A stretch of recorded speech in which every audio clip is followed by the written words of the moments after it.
Download the Woodward Sports app in the App Store and the Google Play Store today. Take Woodward Sports with you wherever you go and listen live on your phone or mobile device.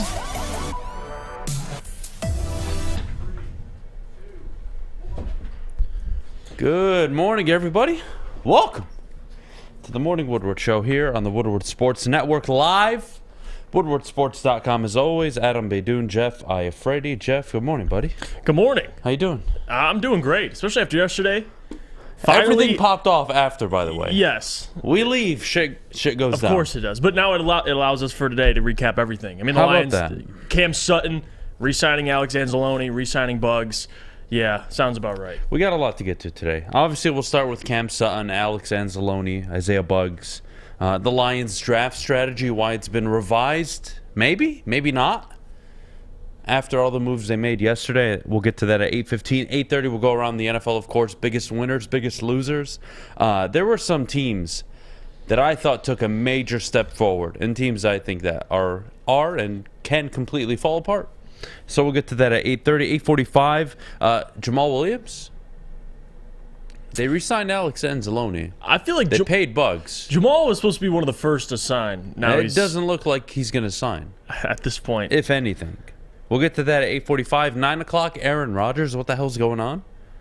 And to be honest with all of you, this is exactly why it won't work. And we'll get to that at 9 o'clock. 9:15, Buffalo Bills, they reconstruct Josh Allen and Von Miller's contracts. What does it mean for not only the Bills, but everybody in the AFC? Who are the actual favorites?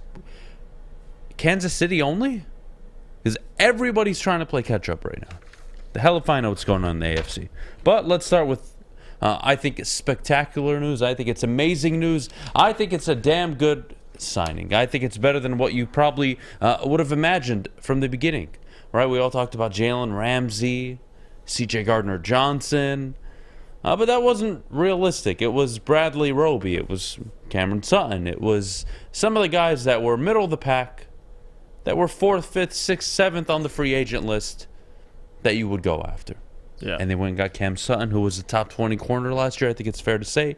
PFF ranked him, 23rd amongst all corners in defensive grading in all the NFL. He had a higher grade than notable players like Jonathan Jones, the number 1 corner out of New England. Kid can play. Kid can play out of Pittsburgh. Comes from a very, very good foundation. Well-coached kid. This, to me, Detroit, this is what you wanted. You needed a, quote, veteran corner to come in here.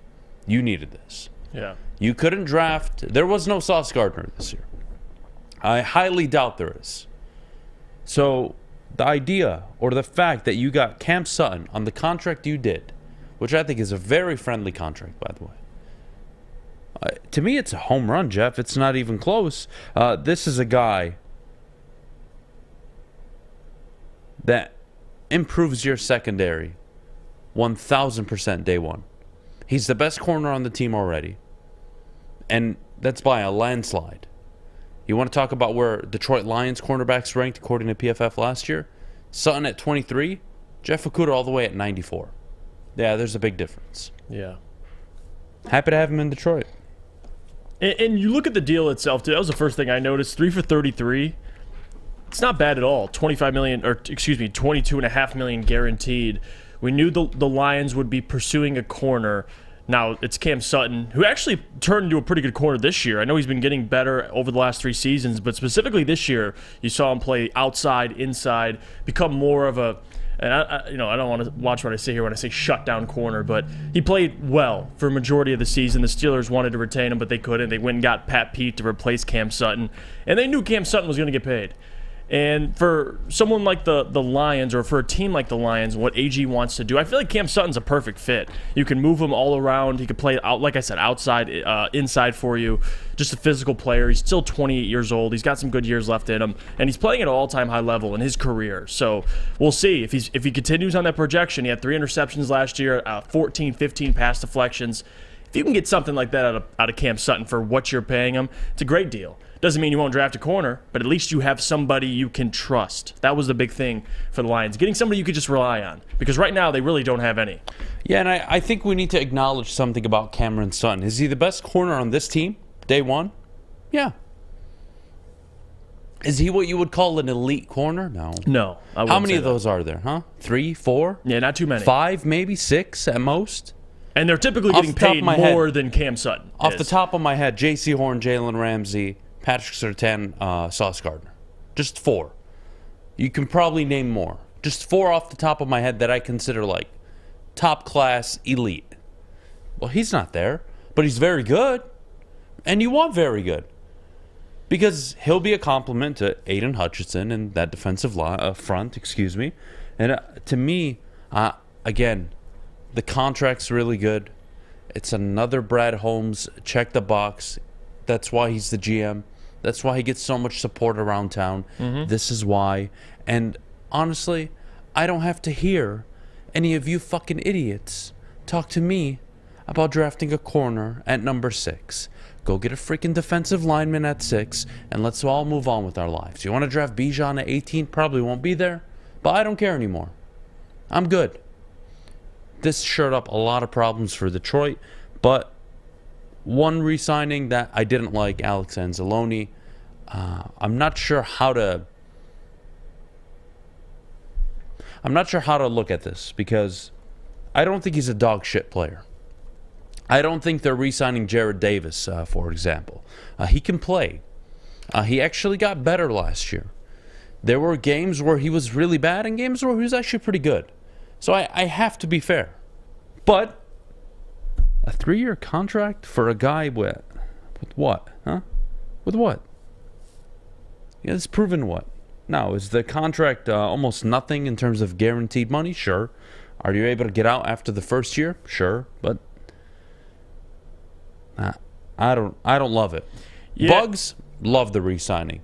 Anzalone, I give it a 6 out of 10, 7 out of 10. Yeah, that's the thing about the Anzalone re-signing is I think people, at least the persona of Alex Anzalone is, not too many fans of him, at least from Lions fans' perspective, but the coaches love him. And if you watch Alex Anzalone towards the end of last year, he actually played really well. I know in the beginning he didn't, but also that defensive line didn't play well. As that defensive line got better throughout the season, you saw Anzalone play better, Malcolm Rodriguez play better. So again, it's we talk about the corners and how much easier it makes their job when that defensive line's playing well. It's not just them; it's also your linebackers as well. So I don't hate the Anzalone signing. It doesn't really mean much to me. You could still go out and get another linebacker. But if I'm Brad, I didn't want to be in a situation where I can't get Levante, I can't get Bobby Wagner, and I don't re-sign Alex Anzalone. So you might as well go re-sign Alex Anzalone. It's not an expensive contract, and then maybe you could still go out and chase guys. If anything, this shows me, if you're getting Anzalone and you're re-signing him, and you have Malcolm Rodriguez, what's going on with Derek Barnes? Derek Barnes, because the fact that you need to bring don't even have an expectation. But the fact that you have to re-sign Alex Anzalone means that they don't want to go through free agency and be screwed, and you have to go draft a linebacker. Now you get Anzalone, you get a veteran. So I don't mind it. I didn't hate the contract itself, but it is what it is. It's not a significant signing. To me, my biggest takeaway, we'll get to this next actually, is the Lions draft strategy now shifting. Because I don't have to hear a corner at 6 anymore, thank God. Because none of them are good enough to be taken at 6, in my opinion. None of them are Sauce Gardner. So to me, pick 6, depending on what happens with all these quarterbacks. Jeff, you might land Will Anderson, Jalen Carter. You might. If the board falls the right way and 4 quarterbacks are taken, I can guarantee you Will Anderson or Jalen Carter. I think everybody in Detroit would be very happy with that. Yep. To me, the Cameron Sutton signing helps so much, takes so much pressure off of the secondary room day one. You look at a guy like Jeff Okudah, who's really never had probably a guy opposite to the field, on the opposite side of the field to him that was better than him. Mm-hmm. That's not saying much given how shit Detroit's secondary is, but look, it might help Okudah. I don't really care. All I know is I'm paying him too much money, and the Cameron Sutton signing makes me feel a lot better because likely, just from now, they're not going to pick up his 5th-year option. and they're not going to pay him $13-14 million. And to me, that makes me feel a lot better because I look at the money they gave Cameron Sutton, and that's what a top 23 corner in the NFL should get paid. Right. I don't mind that. Not the guy who was drafted 3rd overall 3 years ago who hasn't produced shit and has been injured and on and off and inconsistent and have a good performance 1 week and then go 3 weeks doing nothing and then get benched and nobody talks about it because we're all, we're all friends here. You needed a corner you could depend on. And this to me, it's a great signing, man. Not a it's rookie. A great signing, and it gives you so much flexibility in the draft. Yeah. Because you can take a corner at 18, you can take one at 48, you can take one at 55. There's no pressure anymore. Before yesterday, there was a lot of pressure on what you do in the draft. Who do you take first? Well, if the defensive linemen are taken, do you reach for a corner? Thank God I don't have to hear that anymore. Sign me up. Today's a good day in Detroit. When we get back, the Detroit Lions draft strategy revised after free agency. Jeff, I want your thoughts on this. What do you think is next for Detroit? What do you think their strategy is going into the draft with picks 6 and 18 and everything after? We'll get to all that and more. But before we go, Jeff, our good friends over at Guardian Alarm. Well, we talk about defenses. I got one for you. It's Guardian Alarm. Let Guardian Alarm and their real experts get you customized solutions. Their professional technicians take the time to recommend security and automation solutions specific to your needs. They also have 24/7 professional monitoring. You can call them anytime, day or night. Know that a Guardian team member will stay on the phone with you for as long as you need. Your safety and security deserves technology that's been proven to work and people who have been proven to care. Call 1-800-STAY-OUT for more information. Saturdays at 1 p.m. Make sure you're watching WoodwardSports.com for our new show, Chompin' Puck. He shoots! He scores! With 4-time Stanley Cup champion Darren McCarty and Michael Gentry. Chompin' Puck is taking the Detroit hockey community and giving them a voice. Pros to Joes. You'll get the best Detroit hockey coverage around. Chompin' Puck. Saturdays 1 p.m. on WoodwardSports.com. Introducing the Planet Fitness Guide to getting that post-workout glow. Step 1. What's your why? More epic energy? Better sleep? Blow off steam? Step 2. Join Planet Fitness for just $10 a month and get moving in our clean and spacious clubs. Step 3. Bask in that post-workout glow. Join Planet Fitness today for just $10 a month. Join today at any of the 50-plus Detroit area locations. It's a great day to get some Centron in your life. Okay. There it is. Centron, here we go. Gotta grab the cranberry. Oh wait, it's 2 for $4. Gotta double up with the classic as well. Centron World, baby. Centron, available at select Kroger's, and if you wanna know how, go to @CentronWorld.com. You get dope like me. You know what? Why wait?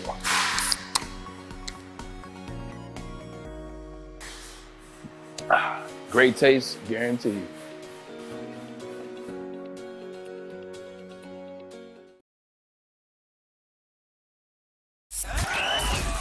are the network for Detroit by Detroiters. Welcome to the Woodward Sports Network. Let me tell you about my good friends over at Custom Health Centers. Get your customized approach to weight loss. Look at Gary on the screen. Down 62 pounds since he started. And if you don't want to look at the screen, well, you can just tune in at 2 o'clock to Ryan Ermanni.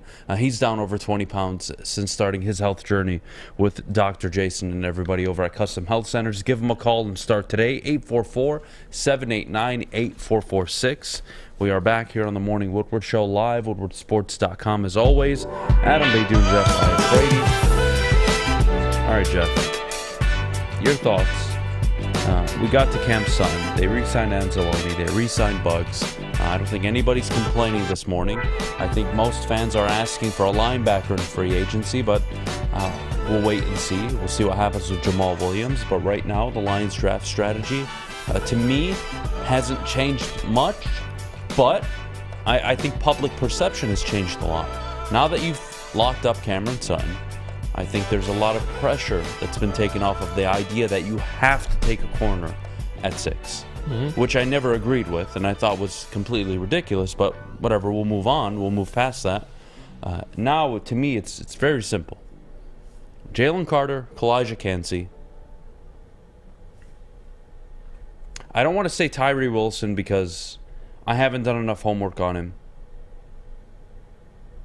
And Lucas Van Ness. Those are your options. You want to throw in Nolan Smith? Meh, I think it's a reach there, but still. The point is, go keep reinvesting in that defensive front. Go look at San Francisco right now. Do you know what San Francisco's lining up with next year, Jeff? Eric Armstead, John Hargraves, and Nick Bosa. Scary. With Fred Warner in the middle, for God's sake, right behind them. Go invest in your defensive line. To me, their draft strategy didn't change much. I just think it took a lot of pressure off. Not that Brad Holmes is even aware of the, quote, pressure, but to me, it matters. To me, that signing, it offers clarity. Hey, this is a weakness. Hey, we don't really believe anybody in our current locker room right now is going to be our number one corner. We're going to go out and sign him, and we're probably going to take a chance on a kid early. Now, is that 18? Is that 48? Is that 55? We'll see. And I at least it gives you an option to just take a deep breath and say, we're good. We're at least better than we were by the end of the season. Yeah. I think it matters. No, and I would agree in terms of does it change what the Lions will do come the draft? I don't think so. If anything, you have veterans, which is important. I mean, Alex Anzalone, we know how much he meant to Malcolm Rodriguez last year in his development. Now you got Sutton. So if you bring in a rookie corner, at least have him there. So, again, I don't think it changes much. You just have guys you can depend on. I think that's the number one thing. People always say, or at least counter me and say, well, Jeff, you need to focus all on defense in this draft. Well, you don't want a defense full of young players. You need some guys that are veterans. Alex Anzalone, Sutton. You need some guys out there you can legitimately depend on. And that's just the reality. And you're going to get Tracy Walker back next season. So you're getting more veterans. Guys are going into their second, third years. That's important. But Sutton, Alex Anzalone, Isaiah Buggs, I mean, these aren't big move-the-needle signings. Cameron Sutton is nice. I mean, he's a legitimate number one corner.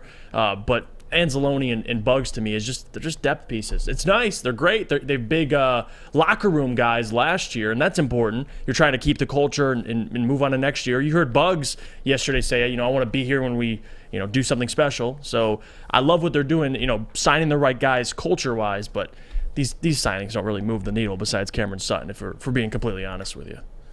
Well, look, to me, you guys want to talk about what the Lions are interested in free agency. You knew they were going to go out and get a cornerback. We've been talking about this since, December, January? Yeah. This was the obvious move. Were they going to splash out? No. They couldn't afford to splash out I figured on a C.J. Gardner-Johnson. I figured they'd re-sign Anzalone, Buggs, the guys you want to bring back, and then maybe go get someone like a Sutton. And that's what I imagine this free agency would be like. I didn't there think you it'd go. be... You have it now. Right. And for everybody complaining about Kalijah Kancey in the chat, do me a favor. Go watch Pitt. Pitt suck at football. Pitt aren't very good on defense at football, and he managed to carry them and make them look very good. Go watch Kalijah Kancey before you talk to me about anything. Now, again, if 4 quarterbacks are taken in the top 4, or top 5, excuse me, you're in business, Detroit, because that means Will Anderson or Jalen Carter will fall to you. They will be available. That's a guarantee. So let's hope that board shapes out the way it does. But who knows what Arizona does at 3? Do they trade out, or do they just swap with Indy? Who knows? Who knows? It's going to be fun. But looking at free agency, by the way, we didn't mention Isaiah Buggs too much. Solid re-signing. Gives you depth.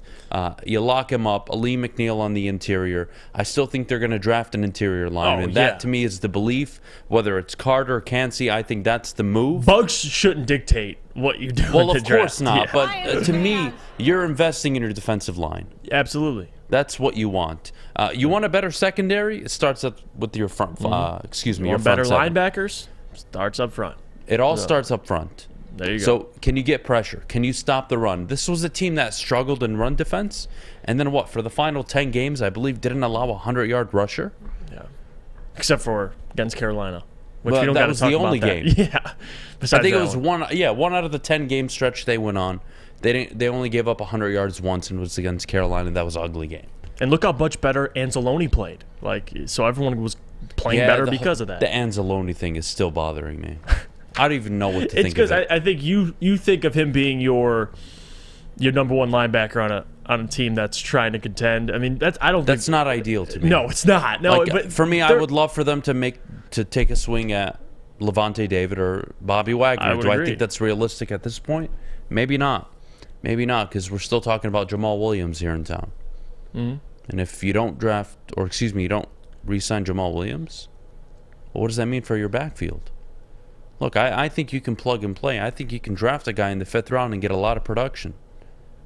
But not re-signing Jamal Williams. It's a big one. That, to me, impacts your board. Yeah. Because now you're looking, well, where's the pressure? So you go into next season with Craig Reynolds, DeAndre Swift. And potentially a rookie running back.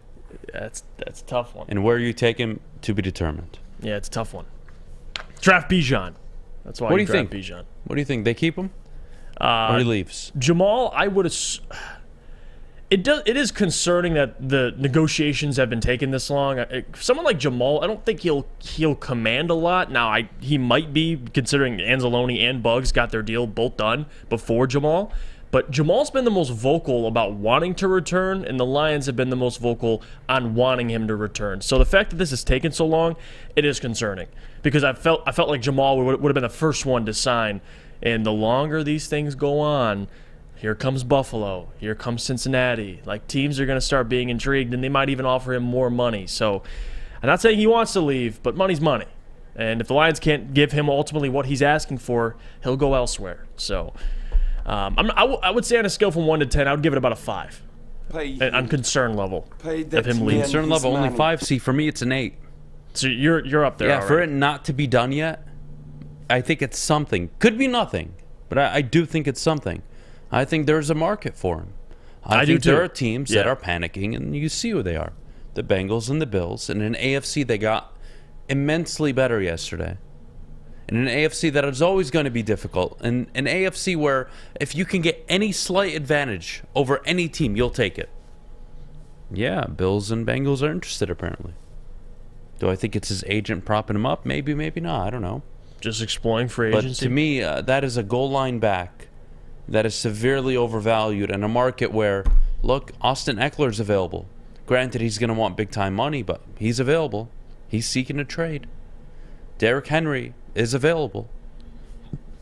There are players available if you want to go all in. To me, if you're a contender, I don't think signing Jamal Williams is a declaration of going all in. No. So that I still am optimistic that he's going to stay in Detroit.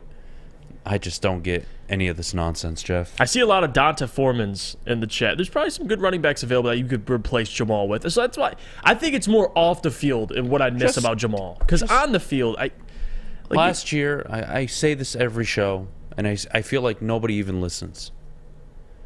7th round, Isiah Pacheco was drafted. 5th round, Tyler Algier was drafted. I don't want to hear it. I don't want to hear it. I don't want to hear it. You can find a productive running back at any point in the NFL draft. It's just a position that doesn't garner a high pick anymore. Back in the 80s, in the 90s, hell, even the early 2000s, you could justify it. Today's NFL? Nope. Not interested. Dalvin Cook? How many playoff games the Vikings win with Dalvin Cook, huh? Derrick Henry. He's being shopped now. How about Austin Eckler? Christian McCaffrey? How'd they do this year? Pretty well. Granted, their quarterback died. That doesn't help, but still. But Christian McCaffrey played pretty well. Why? Maybe he's the exception to the rule. But you don't need one of these top running backs to win it all. No. Even Joe Mixon. I mean, even Miles Sanders for the Eagles. Do you need that guy at that cap number, at that figure, to have success? No, you don't. No, they drafted what? The Eagles drafted Miles Sanders in the 2nd round, I think. Miles Sanders, I think, was a 2nd-round pick. The point being, I mean, even the two teams in the Super Bowl didn't have a first-round running back. So I get that, but I like Beydoun, selfishly. Yeah, I just think the Beydoun move is very, very bold. But you're probably right. He probably won't be there at 18. But if he is, you got to think about it. I don't think he's there at 18. You got to think about it. But if he is, Yeah, we're going to play the what-if game this morning. Get out of here. Give me a break. Would you pick up Swift's fifth-year option? No, Kevin, because he doesn't have one. Second-round pick. He doesn't have one. Let's see. Take Jack Campbell. Everybody's saying Jack Campbell. To me, this guy is shooting up the boards. I don't think you can get him. Yeah. I don't. And now, unless you trade up I don't think into Anzalone's the mid to late 30s. I don't think Anzalone's signing affects Jack Campbell either. Like, I think you could still get it if you can. Now, will they or not is a different question. But I mean, let's be honest. You guys all sucked off Malcolm Rodriguez. Do any of you think anything of him? Outside, he's a decent, productive player. He's a good. He's okay. Yeah. He's okay. He's solid. Yeah. Can he get better? Maybe. Sure. He's young enough. I'll give him that. Am I banking on him being a top 10 linebacker in the NFL? No. Am I banking on Anzalone being top 10? No. You're going to need a better linebacker, whether you draft one or go on free agency. But we'll take a break. When we get back, we'll go around the NFL. Biggest winners and losers. Jimmy G, Las Vegas. Aaron Rodgers hasn't signed yet. Or hasn't agreed. Seems like Davante Adams is frustrated. Pissed off. You know what's funny? I laugh because the NFL, or I think it was ESPN, posted the graphic of the Raiders offense.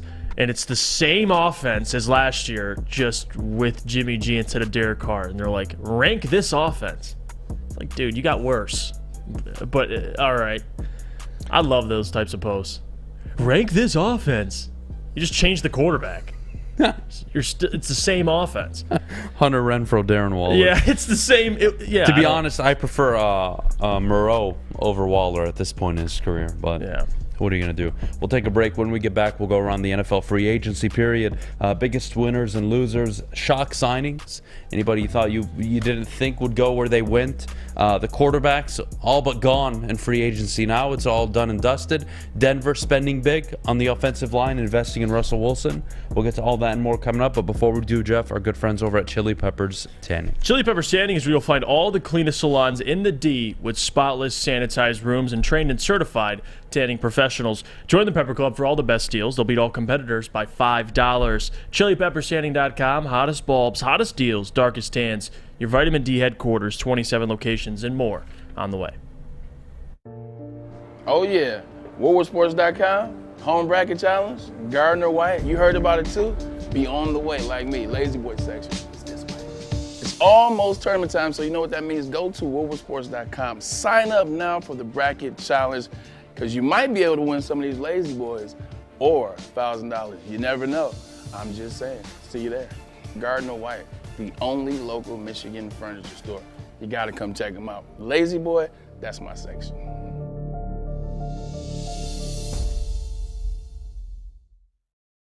When it comes to making your haircut truly an experience, there's no better place than Lady Jane's Haircuts for Men. Come to any one of our 26 Metro Detroit locations for an award-winning haircut experience and qualify for a chance to win a down payment for your dream home up to $200,000. Our precision haircut and talented stylists will have you looking good, feeling good, and give you a chance to change your life forever. Lady Jane's Haircuts for Men, open 7 days a week. Walk in anytime. It's wicked awesome.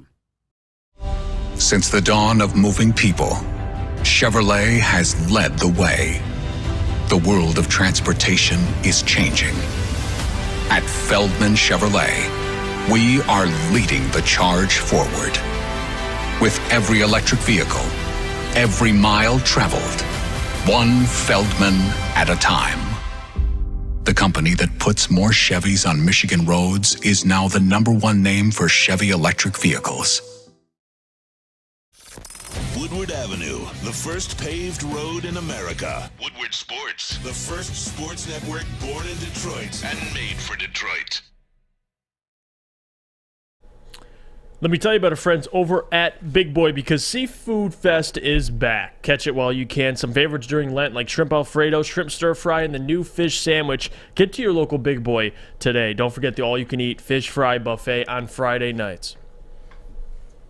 All right, we are back here on the Morning Woodward Show live, woodwardsports.com. Adham, Beydoun, Jeff Iafrate, 8:30 on a Tuesday morning. Around the NFL, Jeff, I want to start with the Denver Broncos. I thought the Denver Broncos really made a splash to address the offensive line the way they did, going out and signing 2 players, one from San Francisco, one from Baltimore. Yep. their letter of intent, it's there. Oh, and on top of it, late last night, you know who they signed? Zach Allen, defensive end, free agent, who a lot of people are picking to be the next Trey Hendrickson. Take that for what it's worth. But to me, the Denver Broncos yesterday, the biggest winners. I don't think anybody had a better free agency period than the Denver Broncos. Sean Payton to go out and protect Russell Wilson. You want your quarterback to play better? Yeah, protect him. Give him more time in the pocket. That helps.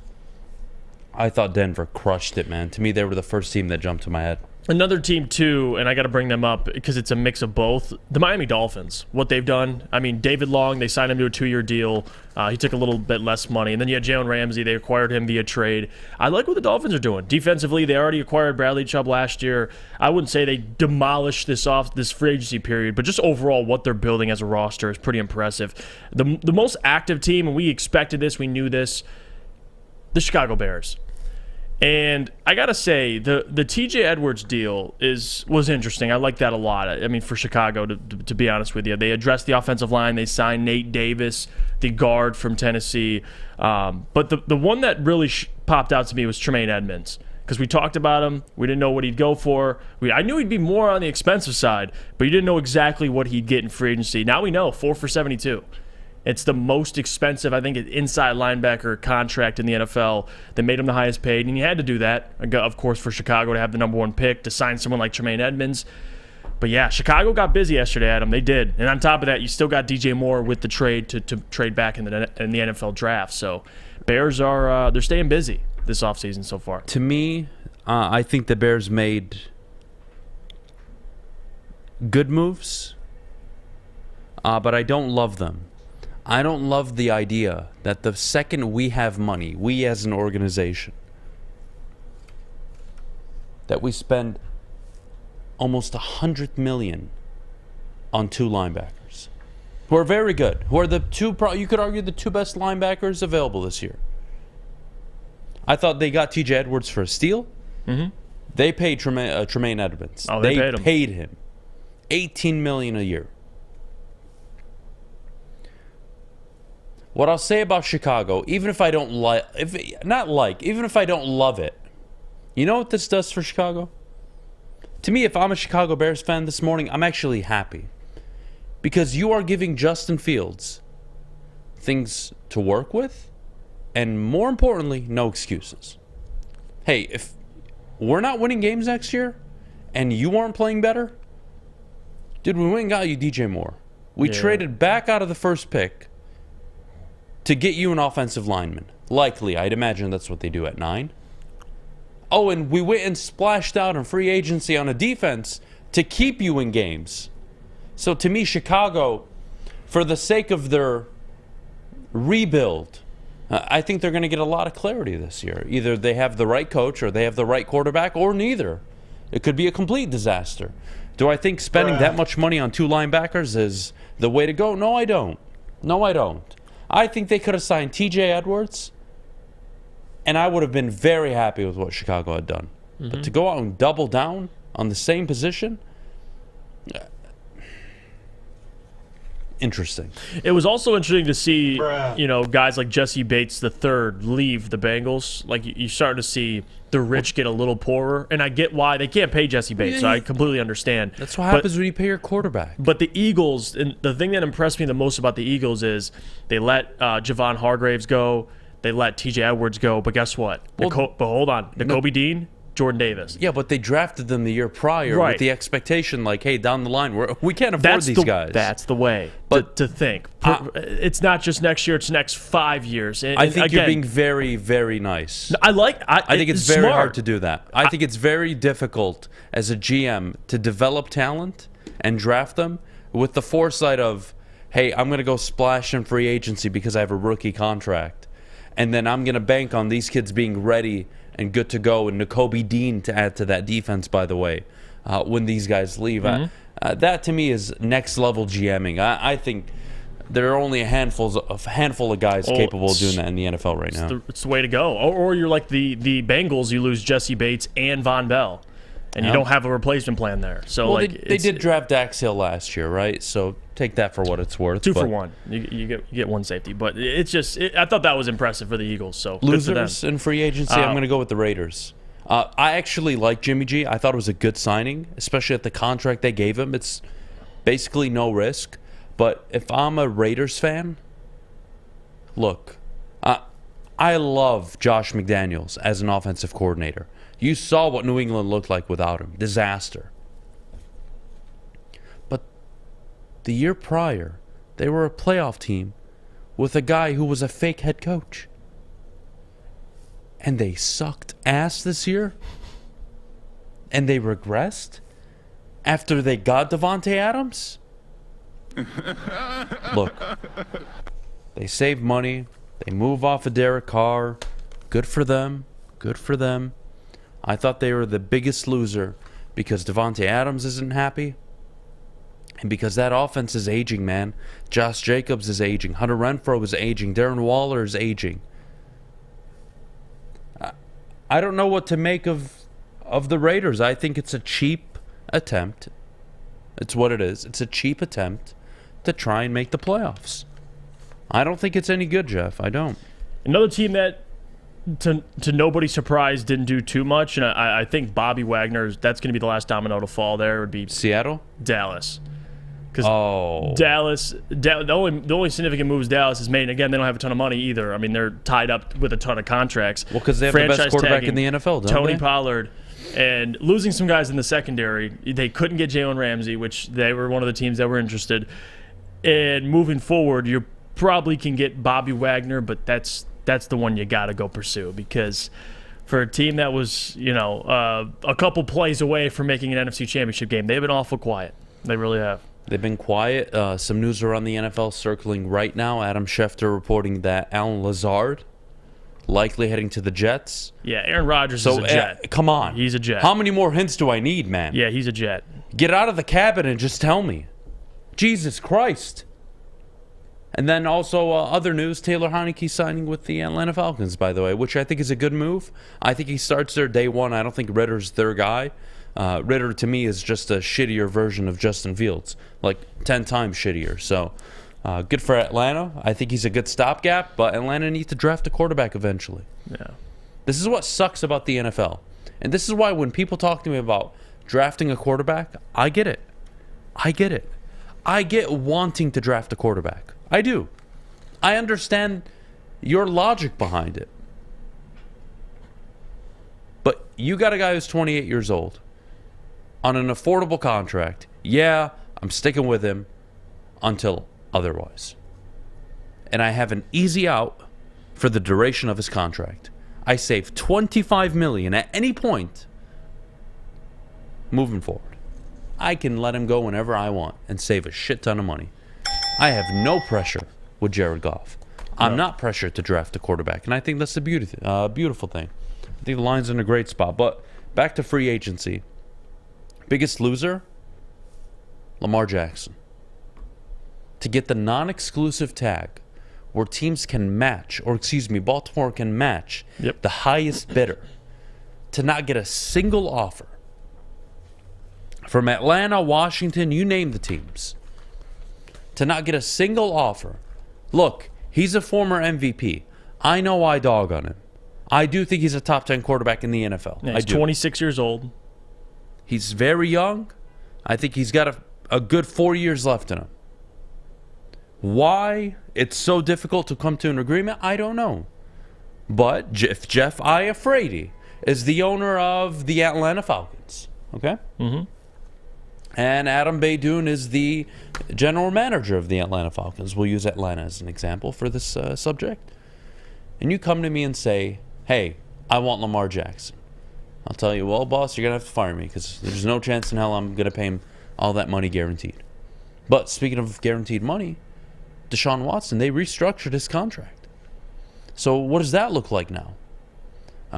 I don't know what's going on with Lamar. And part of that, for me, this is a disaster for Lamar. I still think he gets paid. I don't think he's going to go all of free agency and not get any offers. I'm just sad. Yeah. How do you go from a former MVP who, look, went on the field? he's still playing at a high level. Injuries the last 2 years really bother me. You know how I feel about this. Mm-hmm. But if I put the injuries aside, he's productive on the field. He wins games. Yeah, part of that is shocking. Technically, he can't talk to teams right now, but the situation he's currently in. That's a bunch of garbage. But the situation he's currently in, though, it's surprising because we know how talented Lamar is. Obviously, former MVP, unanimous MVP, by the way. 26 years old. He's in his prime. Like, all that stuff is very true. But the reality is, I don't know how much... If he wants the guaranteed money that's been reported, I don't know which teams or how many teams will be willing to fork over that type of money, knowing they're not very good at the moment anyway. Like, if I'm Atlanta, I'm going to suck. So why would I give what do you do if Lamar you want to buy a house? Fully guaranteed contract when I can just suck and draft my quarterback? Well, let me ask you, what do you do if you want to buy a house? First step you take. I go get a realtor, and I start looking. Okay. Then you go to the bank, you apply, or any lender, and you go try to get a loan, correct? Absolutely. Get qualified. Yep. Cool. Lamar Jackson doesn't have an agent. I believe him and his mother are representing himself. That's the problem. Go get an agent, man. And go get paid. Because, I think he should get paid. Would I pay him? Fuck no. I wouldn't touch him. But I think he's a very good player. Just not my type. Good. Move on. I think he's a huge, huge loss to get that non-exclusive tag, and then suddenly, the day after all the owners meet, by the way, nobody wants to. No, we're not interested. We're not interested. It's some collusion. There's gotta be. I wouldn't say that. I wouldn't say that. Maybe, I just think it's funny how things work. Because the Ravens, even if a team offers them something realistic, the Ravens can just match it anyway. So like you have to overpay for Lamar to get him. And which team would be willing to do that? I don't know. I don't think the Ravens would be willing to do that. And I think that's why they threw that tag on it. Yes. Because they're like, all right, bro, go see your market. Go. Yeah, and we'll just match whatever you get. Go you and your 12 carries a game. Go. See how that's going to get you a 6-7 year contract. Not going to happen. Oh, God. But he got injured in the pocket, though. That's what people don't think about. I think he was injured. Just shut up. In Adam's mind, he was injured on a 40-yard run. Just shut the hell up. Stiff arming linebackers. No, that's not the He was in the pocket. The reality is he's the most hit quarterback in the NFL because he runs the ball 12 times a game. I don't need my quarterback getting hit that much, whether you like it or not. Oh, God. Fair enough. Let's take a break. When we get back, no action on Jamal Williams. We'll continue around free agency around the NFL. Alex Anzalone, his deal, does it mean Jamal's not a realistic option anymore? Do they cut Vitae? Do they cut Aquara? When are those decisions going to be made? Cut them all. Have a lot to talk about coming up next. At 9 o'clock, Aaron Rodgers, what the hell's going on? But I'll tell you from now, it will not work. And my dear friend, Robert Saleh, will be fired after this season. As much as it pains me to say that. All right, so we'll take a break. We'll get to all that and more coming up. But before we do, Jeff, our good friends over at Swiss Insurance. Be sure to check with Swiss Insurance this week for your commercial insurance review. Many businesses do choose New Year's Eve, but you can still get in on it. Swiss Insurance, give them a shot and you won't be disappointed. They can make sure you have the proper coverage. Mark at SwissINS.com for more information.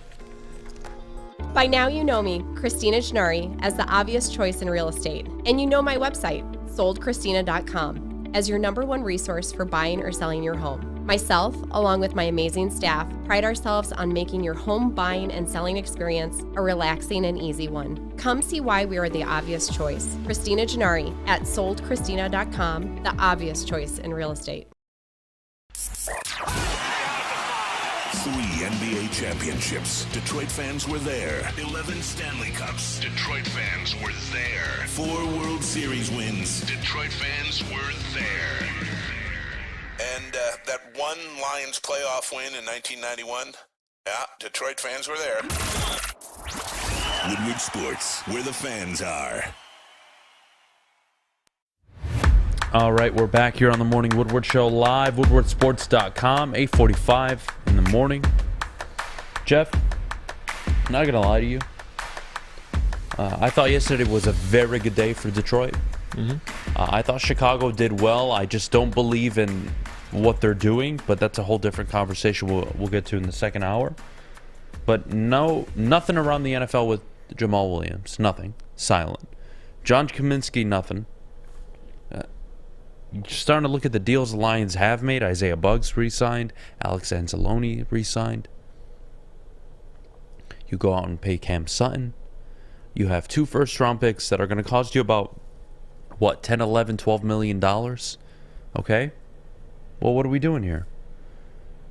You're going to have to cut Aquara. I think that is a fact, especially with the Buggs re-signing. The problem is now you need depth on the edge. And where are you going to get that? Well, ideally John Kaminsky, right? A guy that can line up on the edge and on the interior, right? Gives you I would say a suitable option, right? It's good depth. I would say a good player. But there's no action here. And to me, I don't know what Jamal Williams is looking for. I don't know the number. Some say it's 4.5. Some say it's upwards of $6 million. I don't know. What I do know is I'm not fucking paying him. I'm not paying him whatever the market tells me to pay him, because to me it's not worth it. Mm-hmm. But we talked about this. Leadership skills, right? He does have something about him that resonates in the locker room. And I think you need guys like that in the NFL. You need guys that can communicate the coach's message whenever the coach is, or maybe he isn't there. Or maybe, you know what, damn it, we hear so much from the coach. Let's hear from a player. I think it's good to have guys like Jamal Williams. But nobody's signing anybody right now. Running back market's really quiet. Not many options out there. Yeah, the Bills and yeah, the Bengals rumored to want him, but why? To me, Samaje Perine is more valuable to the Bengals than Jamal Williams would be. To me, Zach Moss, or excuse me, not Zach Moss. Yeah, Zach Moss. Yep, for Buffalo. Yeah, for Buffalo. Oh well, no, he's for the Colts now. James Cook who am I thinking? James Singletary. Cook. Thank you. Sorry, James Cook Zach Moss is more valuable to Buffalo than Jamal Williams. So to me, I think the rumors are a bunch of bullshit, and I'm not budging. I don't think there's a market for Jamal Williams. I just don't. I think there's a market, but maybe not the market that at least has been reported. I don't know if there's that many teams intrigued, and even if they are, they're probably just seeing what he's asking for. If the price is what we expect it to be, which is similar to the contract he got when he first got here, then this deal should get done eventually. It's probably partially Jamal Williams testing out free agency, maybe the Lions testing out free agency a little bit too, and on top of that, what Jamal brings to the table in terms of outside the game, which is, in the locker room, off the field, hell, even on the field, all those things he brings combined is worth, $5 million, $6 million. Now, should the Lions extend him and give him another contract like that at top dollar value? No, but also you want to bring a guy like Jamal Williams back. So it really just depends on what he's asking for. Because if it's too much money, Adam, love Jamal Williams, but this is where the league's heading. You could replace Jamal Williams through the draft or through free agency. Can I replace 3.9 yards a carry behind that offensive yes, you line? can. I'm pretty sure I could. But the off-the-field things, that's why it's always tougher. Because you're letting a guy go who was one of your foundational leaders, especially at the start of, if you saw Hard Knocks. You saw the impact he had. But if you're talking on the field, yeah, absolutely. I go back to your comment when we started the show. I think we fully expected day one of free agency that the Jamal Williams decision would have been made. It wasn't. No need to hit the panic button. But look, I think there's a clear disagreement on his value. That's what's going on here. He thinks he's here. Brad Holmes and company think he's here. Are they going to find maybe some common ground in the middle? Who knows? But to me, I can replace 3.9, whatever the number was, yards per carry. I can replace that easily. I'm not losing sleep. 262 carries to get 1,000 yards. 17 touchdowns. Wow. But you can't replace his... I can replace that. Now, can I replace it with one individual? I hope not. That's not what I would want to do. I would hope it's Swift and a rookie running back and Craig Reynolds in tandem. But Tyler Algier is all the proof you need last year. Do you want me to go to the 21 draft or the 2020 draft and just keep going by the running backs drafted in the 3rd, 4th, 5th, 6th round that just produced day one? Don't make me do that. Can I replace his production? Yes, I can. Can I replace his leadership? Can I replace the qualities he has inside of the locker room? I don't know. Actually, I would answer no, I don't. I don't think I can, especially through the draft. So do I want Jamal Williams? Sure. Am I willing to pay an arm and a leg for a player that, what? When DeAndre Swift goes down is going to be my number one option? That's concerning to me. That's not a good thing. That doesn't make me happy. Your call, Jeff. People Pleaser says, I think Jamal is worth it. He produces. He is available. He is a leader. Not so common at running back. Pistons fan 11 says, also for what it's worth, Neil has been saying on BD that the deal is basically done. We restructured Tracy this morning to clear $5 million, which did happen. Did they? Yeah, they restructured Tracy's deal, gave him a little more guaranteed money, free up some cap space. I still think the Lions, this deal will get done. Jamal, Kamitsky, I think the deals will get done. DJ Chark, I don't think so, because I think he'll get money elsewhere. Chark's leaving, Yes. and there's no wide receiver market this year, so he's actually the best probably of the bunch. Yeah. It's not that sexy out there right now. There aren't many very good, appealing free agent wide receivers. So a team that wants, desperate for one, probably going to pay DJ Chark. And even Deshaun Elliott, I think there's a chance, but if I were to put my money on it, I would say Kaminsky, Jamal Williams, 100% back in Detroit. yeah, I would too. I would bank on it. Again, I just think the Jamal rumors are bullshit. I don't think teams are looking at Jamal Williams like, oh man, hey, we're a contender, that's the guy. Yeah. I don't think anybody is looking at Jamal Williams that way. I think in Detroit, we look at Jamal Williams as a guy that you want to keep. You would like to not have to overpay, but you're going to have to pay him something, right? He was uber productive last year. Yeah. I mean, the 17 touchdowns, those are legit. That's a franchise record. That was a league-leading rusher in terms of touchdowns last year. Now, do I think it's limited? Sure. Do I think I can replace the production? Yeah, I do. But there is a world where I do want to keep him. Simo says Adam Thielen would be a perfect fit. For who? For who? Your mother? Sure. Give him her number. No, for your Detroit Lions. Yeah, no. Well, Mr. Adam Thielen. Yeah, no, that's not gonna happen. That's not gonna happen. How about the Saints, by the way? They just reworked the deals of Cam Jordan, Marshawn Lattimore, and Alvin Kamara. Saved almost $30 million in cap space. By the way, we want to talk about an early NFC like sleeper. Saints 100%, and not because of Derek Carr. Because of Dennis Allen. Not because of Dennis Allen. They have a formidable defense. Can we agree on that? 100%. They've got a defense. Yeah, they do. They lost some pieces, They but got they do. significantly better at quarterback. Yeah. Michael Thomas, Alvin Kamara, you expect... Just hear me out. I'm not saying they're contenders. Roll with me, Jeff. It's the NFC we're talking about here. That's a 9-win team in the NFC right now. No? Would you not agree? No, yeah, because they won, what, like 7-8 games just with the last year? defense. Yeah. They got significantly better at quarterback. Yeah, they got Chris Olave. He's special, Chris too. Olave is going to go into his second year next year. I mean, come on. That's a 9, possibly 10-win team in that division with Tampa Bay, Atlanta. Come on, Carolina. Come on. Saints got better. I think the Saints got significantly better. Even for a team in such bad cap hell, if you have a good general manager, you could figure out a way. Well, I mean, there was a lot of money tied up with certain players. And Yeah. the Taysom Hill money isn't even real. It's so people weird. always use Taysom Hill as the look at the money he was guaranteed, and compared to Lamar Jackson. It's a totally His different contract situation. was like Fugazi. It's a Fugazi contract. Yeah, with Taysom there's something Hill, going man. on over there.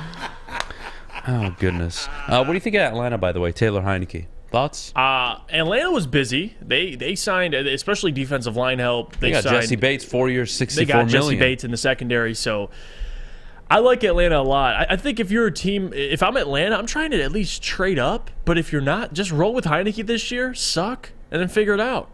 And I know they have Arthur Smith, obviously. They were in on Derrick Henry. Atlanta's a team, even with all that cap space, they just got to make some nice moves. And I think Atlanta's back, especially in the NFC. In that division, I don't mind it. I like Atlanta. You know what team I think if they make a move for They just this need a quarterback? They just do. You know what team I think if they make a move for a quarterback, become instant contenders in the NFC? You talk about Tampa Bay. Tampa Bay makes a move for Malik Willis. Oh, they are Super Bowl contenders, let me tell you. Jesus. Kid should have went number 2 overall last year. I'm so disappointed. If Tampa Bay can find a way to get their hands on this kid, Jeff, I'm telling you. No, it's Kyle Trask. I'm telling you, Jeff. Kyle Trask going to lead that team to 13 wins this year. Kyle Trask. Kyle Trash, baby. Trash, Jesus. Isn't that what they called him in college, or is that just me? I think that might be just I you. could I have don't sworn know. I got that from somebody. I don't know. They might have. I mean, I feel like that's an easy insult. If your name's Trask, just call them trash. But by they the believe way, in him. We talked about Chicago. They did a hell of a job, to be fair. They got a lot of draft capital, only moved back 8 spots. Plus, they have a ton of money in free agency. They went and spent it, not the way I would have. I would have liked to see them spend on an offensive lineman, but Orlando Brown is still available, so that could still happen. Maybe that'll shut me up. But Carolina, they traded up to 1, Jeff. It's not going to be Bryce Young. C.J. Stroud. Is it going to be Stroud? Or Will Levis. What are they going to do? I think it should be Bryce Young, but if you're picking number 1 overall and you trade up to do it, I don't know if you take a chance on a guy who's 5'10 and a half, 200 pounds. So there's that part. If we're talking skill set, it's Bryce Young. But the reality of it and probably who they'll take, in my opinion, it's C.J. Stroud or Will Levis. Because, again, they check those other boxes. Carolina's in an interesting position. Even in their division, if you could hit on whoever this quarterback is, Carolina, Frank Reich, I like him. I like the coaching staff he's been able to assemble. Carolina's another sleeper in the NFC. They just got to hit on a quarterback. They got to, whoever they draft. Moved up for that reason. So yeah. So whoever it is, go get him. Look, I like to believe, and I could be totally wrong here, I like to believe when you trade up to number 1 overall, obviously you're very confident in who you're going to take, right? But I think they have to match and cross off certain boxes, right? I think they have to be, quote, Mr. Intangible, the height, the athleticism, the arm strength. So that's, to me, what checks off Bryce Young. Or, excuse me, checks him off the board, is what I mean. Yeah. I do think it's Stroud or Anthony Richardson, shockingly. And you want to take a big swing? I don't agree with it. I don't even like Anthony Richardson. Because he wouldn't play right away. Well, in Carolina, I mean, whoever they draft is going to play right away. It's a disaster. And they're looking to trade Matt Corral, by the way. 3rd-round pick last year. I just... If I'm Carolina, I want a rookie coming right away and be ready to play. Well, we'll see. They got to get him a wide receiver, too. C.J. Stroud. Yeah. You want to talk about a team that might sign a wide receiver? DJ Chark, looking at Carolina. They're going to need wide receiver help. Terrence Marshall hasn't really worked out. They got Deuce Staley over there. Oh, yeah, Deuce Staley. Man, he's going to motivate everybody, and they're just going to be so much better. Just give him the head coaching job based on that. Ooh. He's a good coach. God, I remember when I had to listen to the why Deuce Staley should be the offensive coordinator for the Detroit Lions. Remember that whole offseason last year, that bullshit? Oh, Deuce Staley, when is he going to get his opportunity? Fuck you. That's when he can get his opportunity. When you suck my balls, that's when he can get his opportunity. That doesn't sound fun, He's not even qualified. Fucking sitting there behind the assistant head coach who's never put together a game plan outside of what, for running backs? Hey, guys. Hey, man, you got to hit the gap hard. Look, when you run, you got to run. You got to finish hard, man. Wow. So qualified. Offensive coordinator experience, right? Oh, wait. Fucking joke, man. I like Deuce. I like Deuce, too. Leadership. He checks a lot of those boxes. He checks a lot of boxes, except my fucking offensive coordinator. That still pisses me off till today. Moving on. That he should have betted over Ben. The fact that was even a conversation and people were upset. Fuck you to have the nerve to even say it. When we get back, top of the hour, Aaron Rodgers, New York Jets. Not sure what the hell's going on here, but I know one thing for certain. It is trouble. I think it ends up getting my buddy fired, and I don't think it's going to work. We'll get to Aaron Rodgers and the Jets, why it's not a match made in heaven. But before we go, I got to tell you about my good friends over at Planet Fitness. Sign up today, $10 a month. You can sign up in-store or by visiting them at planetfitness.com. Your fitness is essential. What are you waiting for? I went to the gym after the show yesterday. Felt pretty good, actually. Came back, got some work done. That's exactly what I'm going to do after today because I'm not looking forward to anything that's going to happen today outside of going to the gym. So I'll see you guys in just a minute. Hey, you see me enjoying this recliner? A lazy boy recliner, that is? Oh, man. We are trying to hook you up with a couple of these for your home Woodward Sports Bracket Challenge. And also, maybe $1,000 too. Sound bad, right? Got a couch like this, some chips, $1,000, couple lazy boys, huh? Woodward Sports Bracket Challenge, man. Join us today.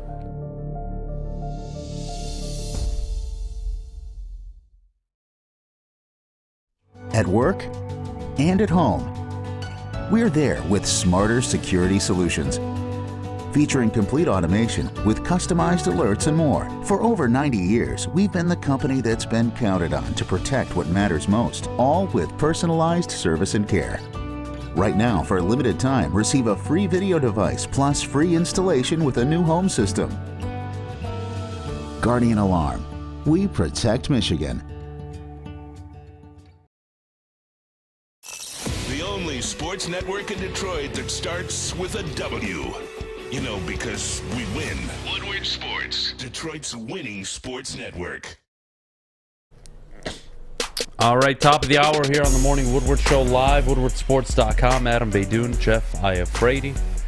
All right, Jeff, Aaron Rodgers. I'm just going to tell you why he won't work in New York. He won't work because if it doesn't work in Green Bay, where everything is catered around you, where the media cater to you, when your head coach backs down to you, when all of that is given to you and it doesn't work in Green Bay towards the end of his career,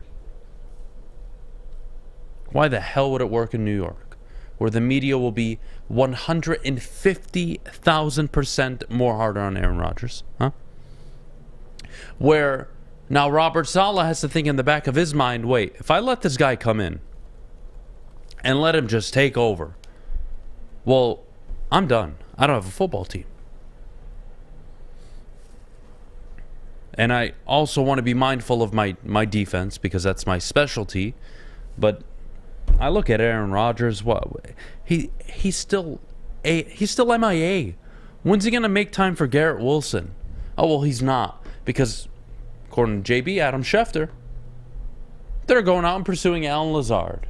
Hey, let's all bring the buddies back in town. It didn't work in Green Bay, so it's definitely going to work in New York.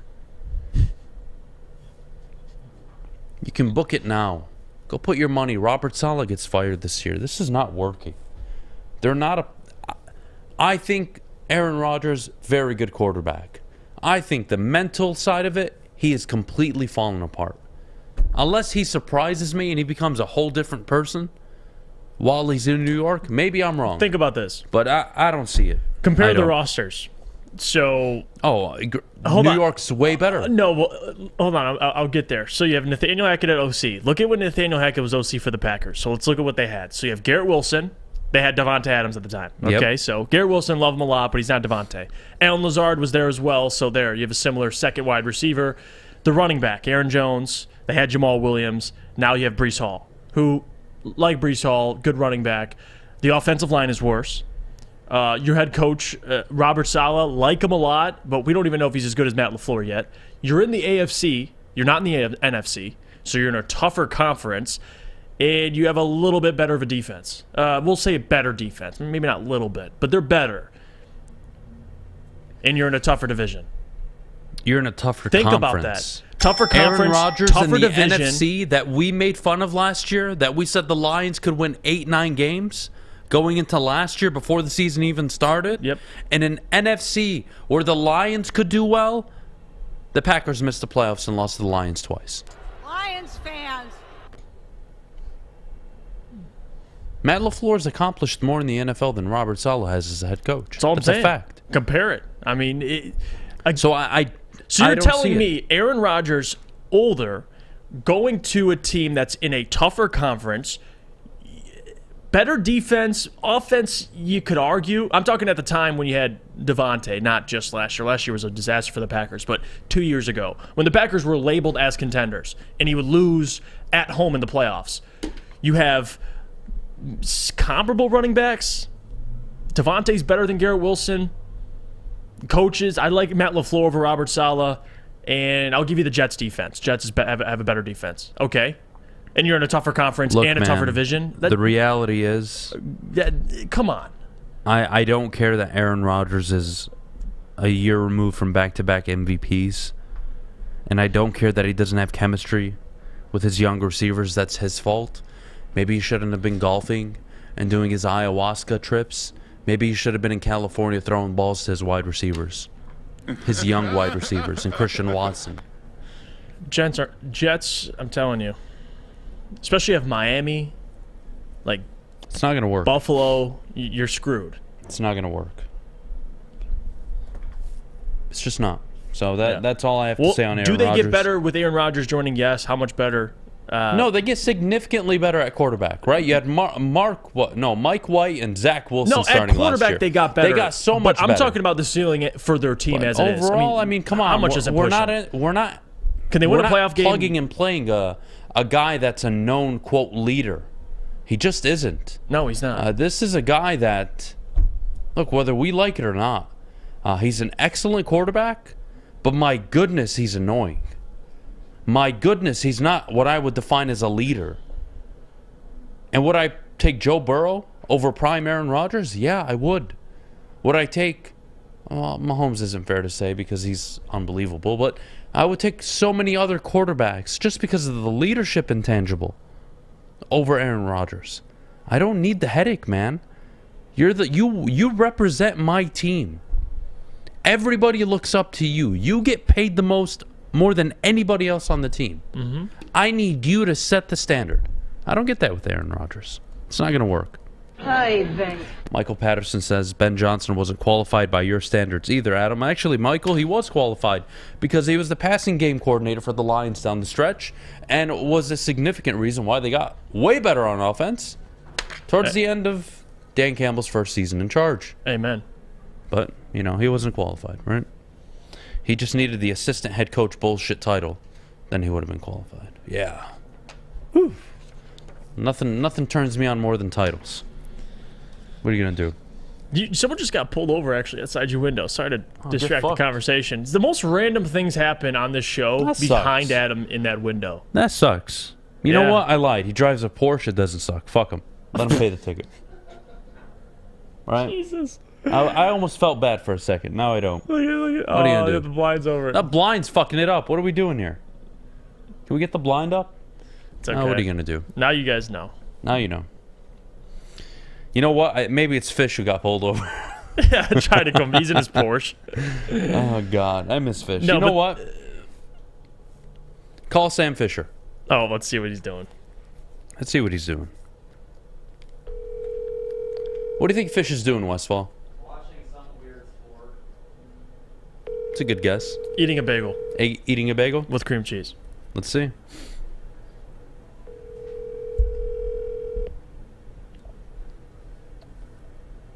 Is he big timing you? He's not picking us? How are you, Adam? Good morning, Fisher. How are you, buddy? I miss you. Doing good. Miss you too. How's everything going? Going well. How's the new job treating you? Going very well. I got softball on Friday. Well, possibly. It's going to rain on Friday, so it probably won't happen, but, you know, something to look forward to. Okay, good. You watching any soccer this week? I will be watching soccer today, Champions League. I'm assuming you're not going to watch. Yep. I like where your head's at. Yeah, Jeff says he misses you and he's thinking about you and he touches himself late at night. Okay, well, why do you got to go there? Okay, interesting. Yep, right. That's what I said, Fish. I couldn't believe it either. Pause, Fish. We love you, buddy. Take care. Try not to masturbate too much, all right? Take it easy on yourself. All right. I'll try my best. All right, bye-bye. Jesus Christ. Oh, God, I love that kid. Apparently, I do too. A lot. Well, you know. According to you. I do. I miss Fish. What was he doing? Touching himself, too. Oh, Jesus. Okay. I knew where that was going. Oh, God. I don't even know what he's doing. I didn't even ask him, to be honest. I had to ask him about soccer. All right. It's been a fun show so far. When we get back, Chicago Bears, are you concerned as a Detroit Lions fan? I'm not concerned at all, but I seem to be the only one in the room, apparently. I don't know what the hell's going on here. So you guys walk me through what Chicago did so well that is going to change their fortunes going into next season or even the year after. I have so many questions, and if you can answer them, then I'll agree with you. If you can't, kick rocks, and I don't believe in it. We'll get to that coming up, but before we go, I got to tell you about my good friends over at Cousins Maine Lobster. Scan the QR code, go to cousinsmainelobster.com, find out where their food trucks are, and try their lobster tacos, my personal favorite, along with the clam chowder soup. And on a cold day, there's nothing better than hot soup. Clam chowder soup, lobster tacos, get some tots on the side if you're feeling very spicy. You'll thank me later. Cousins Maine Lobster. We'll be right back. Saturdays at 1 p.m. Make sure you're watching WoodwardSports.com for our new show, Chompin' Puck. He shoots! He scores! With four-time Stanley Cup champion Darren McCarty and Michael Gentry, Chompin' Puck is taking the Detroit hockey community, giving them a voice. Pros to Joes. You'll get the best Detroit hockey coverage around. Chompin' Puck. Saturdays 1 p.m. on WoodwardSports.com. You're about to be shell-shocked. The catch of the day is in. Big Boy Seafood Fest is officially back. Join us for some of your favorites like our popcorn shrimp and pike perch platters and our classic fish and chips. This year, we've reeled in some fresh catches like our shrimp Alfredo, shrimp stir-fry, and our fish sandwich. And especially, don't forget about our all-you-can-eat Friday night fish fry buffet. Every day is a fish fry at Big Boy. My name is Lee. I've lost 35 pounds on the Custom Health Center program. So the three biggest benefits that I've gotten from this program has been I'm not snoring anymore, I have a lot of energy, it's great, and oh, by the way, look at this. No, I'm just kidding. No, I'm just kidding. Call us at 844-789-THIN or visit CustomHealthCenters.com for a free consultation and get started for as little as $5 a day. You have an opinion? Make sure it's seen and heard. Corner, jumper, tweet us, hop on the YouTube chat, slide in the DMS at Woodward Sports on all social media.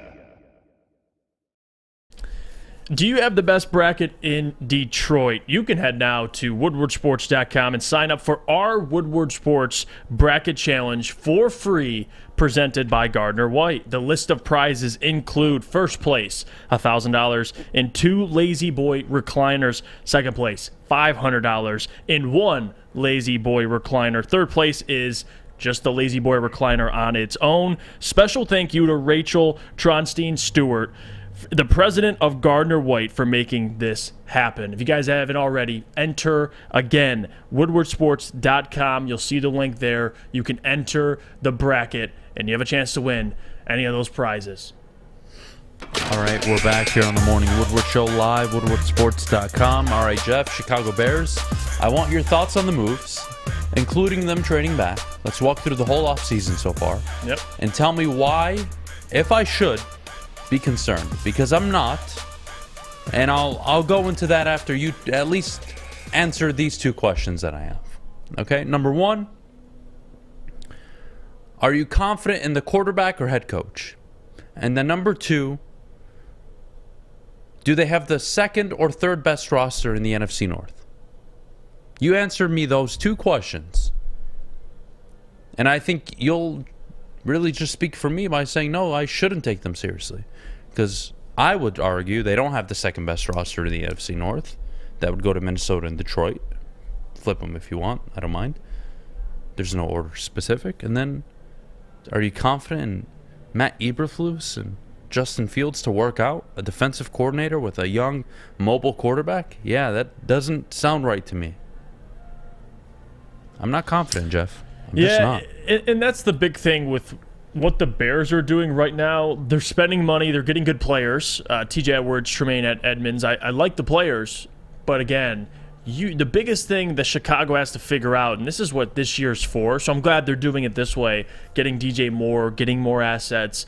You have to find out if Justin Fields is your franchise quarterback. That is their job, number 1 this year. It has nothing to do with how many games they win. Of course, you want to win games. But you need to see if Justin Fields is your franchise quarterback, because that contract's coming up. The rents are going to be due very soon, and you got to make a decision if you're going to draft a quarterback or not. they're giving him everything he needs to succeed. They're probably going to retain Montgomery. They're not going to get rid of him. We'll see if they're on the market. They can go out and get another running back. They added DJ Moore along with the receiver group they already have. They improved the offensive line. That's going to be the big question. Matt Eberflus, I was never a big fan of, and we talked about this when he was first hired. Not a huge fan of him. Again, offensive coaches for young quarterbacks, that's always been me and Adam's philosophy. But we'll see this year if those two things you can get behind, Matt Eberflus and Justin Fields. Because the money and what Ryan Poles is doing, it's nice. But at the end of the day, you got to have trust in your coach and quarterback to figure those things out. Well, let me ask you this. Let's say they get Peter Skoronski, 9th overall. I like it, yeah. It's a very good signing, no? It would be. Who's got the better offensive line, Detroit or Chicago? No, Detroit by far. Who's got the better quarterback? Detroit. Who's got the better wide receiving core? Detroit. Who's got the better backfield? Detroit. Who's got the better front seven? Detroit. Who's got the better secondary? I think Detroit would probably hit on every secondary. Maybe you make an argument because I like. Who's got the better linebacking core? There you go. That's a layup. That's Chicago. Now it's there you Chicago. Go. They get one. 2 days ago, Let me separate them. Who's got the better defensive line? Oh, Lions. All right. Who's got the better linebacking core? There you go. Ooh, Chicago. So you're better than them in almost everything. And I'm supposed to be scared of Tremaine Edmonds and TJ Edwards? Yeah. I got 2 balls. Lick them. I'm supposed to wake up scared of Chicago this morning? Why? They don't even know if their quarterback's legit. I know. For the second time, they've had to trade assets to get a wide receiver. And you know what's funny, too? Minnesota, they had to let go of Eric Kendricks. They had to let go of Adam Thielen. They might have had to let go of Sedarius Smith, but they didn't do that yet. And look who they signed. They made some big splashes, didn't they? Minnesota. Davenport, and it looks like a superb blocking tight end who I can't think of right now. Man, wait till they pay T.J. Hawkinson. Well, that's the big thing. I mean, they paid him. B. Taylor. B. Taylor, by the way, one of my favorite people in the chat. Josh Oliver, by the way, was the tight end. They paid 3-year deal. Great for him. Yeah, it was like $7 million annually for a blocking tight end. Good for him. I hope he makes a great living. B. Taylor, by the way, one of my favorite people in the chat. One of my favorite people. And this comment is so spot on. It's actually insane. The Bears' receiving core is better than ours now. What? Arguably the dumbest fucking comment. If you ever want to hear a dumb, if you ever want to read a dumb comment, just search B. Taylor in the fucking chat. That's where all the gold is. To me, that's where I get off. No, yeah, they definitely don't. Yeah, because Amon-Ra St. Brown is better than every single one of their players. Oh, all right, yeah, we'll start by far. there. Yeah. Jameson Williams has more upside than any of their players. Hell, all of them combined, he has more upside. I don't want to hear it. I don't want to hear it. And last I checked, all the receivers on the Lions had more receiving yards and more catches and more receiving touchdowns than the Chicago Bears did last year. And you're adding DJ Moore. Congratulations. Chase Claypool's still doing TikToks and sucks balls. I love this comment, too. What? We have to go to break. But Brandon Katz we don't have to go to break. No, we got fucking as much time as we want. Okay, good. Brandon Katz says, that's a dumb take by Jeff. Kendricks is horrible in coverage, and Thielen is completely washed up, and the Vikings will be better next year. Okay, so it just went right over his head. What I'm saying is you cut those players. Who'd you replace him with? Josh Oliver, good at blocking, paid him $7 million when you have TJ coming up on a contract. And Irv Smith, we don't know what his future holds. And Davenport, I don't mind, but still, your secondary is just as bad as it was 2 days ago. So what are you trying to address? The defensive line wasn't the issue. It's your secondary. So I don't know. The Vikings, to me, we'll see. If improve your defensive line, it'll help your secondary. I understand that. But the Vikings, I don't know what the hell they're doing. And they might have to get rid of Delvin Cook, considering what they're doing with the cap space. I just find it funny that we're all clamoring over Minnesota and Chicago, when in reality, and Green Bay, when in reality, the Detroit Lions have 4 picks in the top 55. They have a GM that has hit on 3 to 4 players per draft since he's been in charge. They went out and addressed their biggest need, which was the cornerback position, and signed Cameron Sutton, who was a very good corner last year for the Pittsburgh Steelers. They re-signed a few players. They're going to make some more moves over the coming days. To me, the Lions have owned the offseason, and they will own the draft among all teams in the NFC North. I find it funny how we're discrediting the one team in the division that has drafted better than anybody, you could argue. Outside of who? Kansas City and Philly. And if you want to count the quarterbacks over the last few years, you would say Cincinnati have done really well too. But legitimate contenders. That's what you're comparing. Chiefs, Eagles. It's a pretty good spot to be in. I think it's all funny. Yeah. It's like every team is going to replace people in the draft, and they're all going to sign people, but the Lions, they're not going to do shit. As if the Lions don't have 4 picks in the top 55. As if they don't have picks 6 and 18. As if they don't have 2 second-round picks very early. Nah. Yeah, Steve Wild says Minnesota lost Peterson, Tomlinson, and Kendricks and have no defensive talent. Yeah. What are you going to do? Sounds about right. I'll tell you what, though. Y'all are setting the expectations low for their wide receivers to want to cut our QB. You know what, Weezy? To be honest with you, if any Chicago Bear player is listening in and going to take, what do they call it? Bulletin board material? Yep. From what I say? Board. Yep. I'll just make it very clear to every single Chicago wide receiver. Hell, every Chicago Bear player. Fuck you. You suck. You're a shit team. You're a shit city. Chase Claypool sucks ass at being a wide receiver. He's not even mid. He's below average. I wouldn't have him on my team if I had no wide receivers. Did he say he was top I'd 5? rather have Penei Sewell. I'd rather have Penei Sewell line up at wide receiver than Chase Claypool. DJ Moore, all love and respect. I'm not going to say anything bad about him because I like him a lot. I think he's a good wide receiver. And then Darnell Mooney, overrated as hell. A shit player who, if he doesn't beat you down the field for a 40, 50, 60-yard catch, he has a shit game because he can't show up on the box score doing anything else. Because he can't get separation. Amon-Ra, Jameson Williams, day one, better route runners than all of them, outside of DJ Moore. Yeah. St. Brown better than all of them, day one. I think Sewell might be a better route runner. Hey, I'm not judging. Just What a joke. straight. What a joke. No, I'm scared of Chicago. Even if they're open, Jeff, the quarterback still has to throw the fucking ball to him. Yes. And guess what? He can't do that either. I like what they've done to their wide receiver core, but to say they're unquestionably the best in the NFC North is just blasphemous, considering Justin Fields hasn't been somebody that heavily relies on his arm. So, yeah, I don't know. It's not like Justin Fields had 4K passing yards last year. It's still, you got to figure out if he's your quarterback. Like the wide receivers they have, but to say they're going to light the NFC North up on fire offensively is just, it's blasphemous. It really is. What are you going to do? Did you guys do some March Madness talk? To be honest, Max, I don't even give a shit. I don't. Maybe I'll talk about it Thursday. I think it's a clown shit to talk about. Like, who cares? Honestly. Once the games start, I'm all for it. It's fun. Fun time of the year. Fill out our brackets, have a good time. What do you want me to talk about today, huh? And today, on today's programming, we're going to talk about Michigan State getting the 7th seed and why Tom Izzo is due for another Final Four run. You want me to do that show? Huh?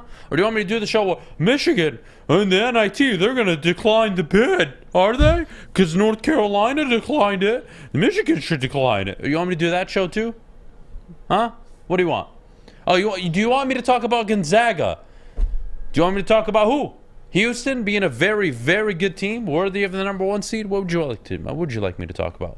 Duke, 1 year removed from Coach K, winning the ACC title. I think that was pretty dope. Huh? What are we doing here?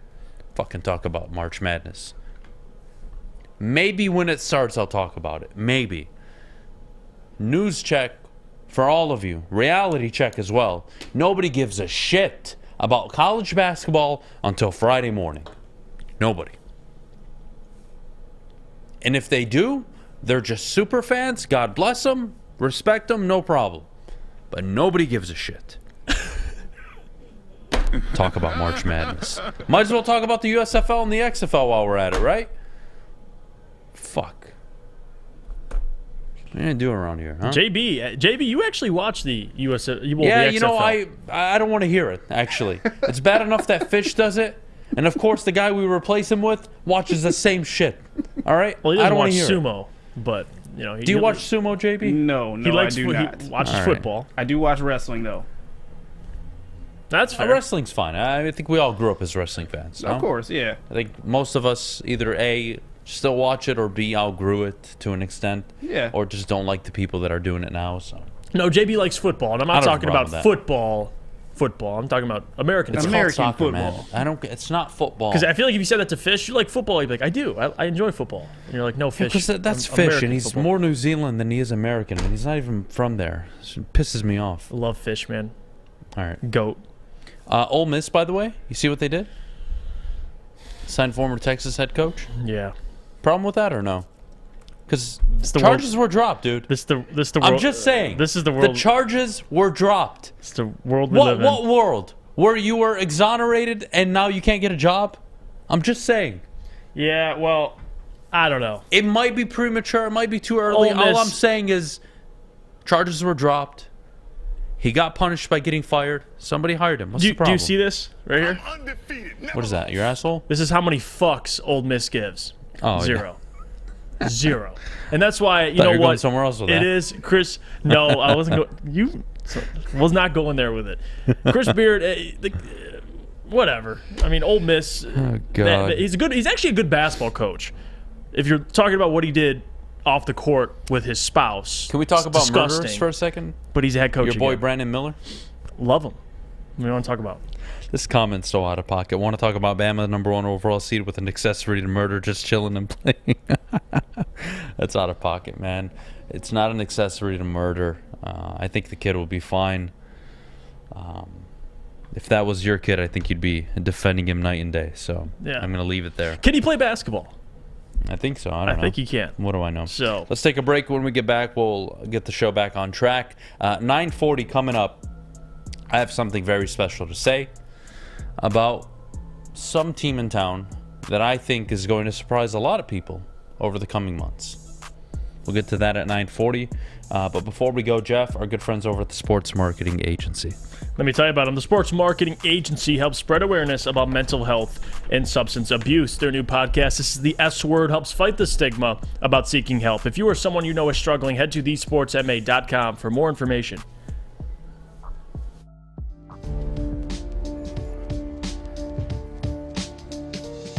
Hey there, Brandon Edwards, your favorite Wolverine here at Gardner White, the only local Michigan Detroit furniture store. I can see a couple of these in the house. Woodward Sports, Bracket Challenge, $1,000 cash too. Is that in here? It may not be in here, but you can find it at woodwardsports.com. Sign up today.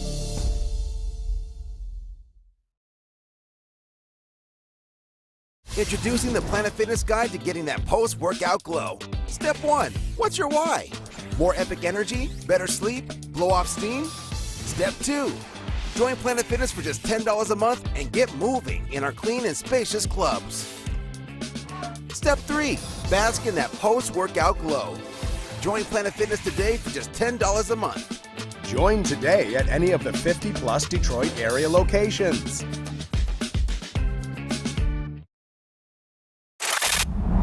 Love Woodward Sports? Love wearing clothes? Then you should be wearing Woodward Sports clothes. Check out our full line of merch at woodwardsports.com. Just click on Shop. We have all your favorite designs, like Dan Campbell kneecaps, Beverly Hills Golf, Woodward Golf, and of course, our own logoed out merchandise. Men, women, infants, kids all love Woodward Sports. Impress your friends. Impress your boss. Impress your dog. Buy Woodward Sports merch today.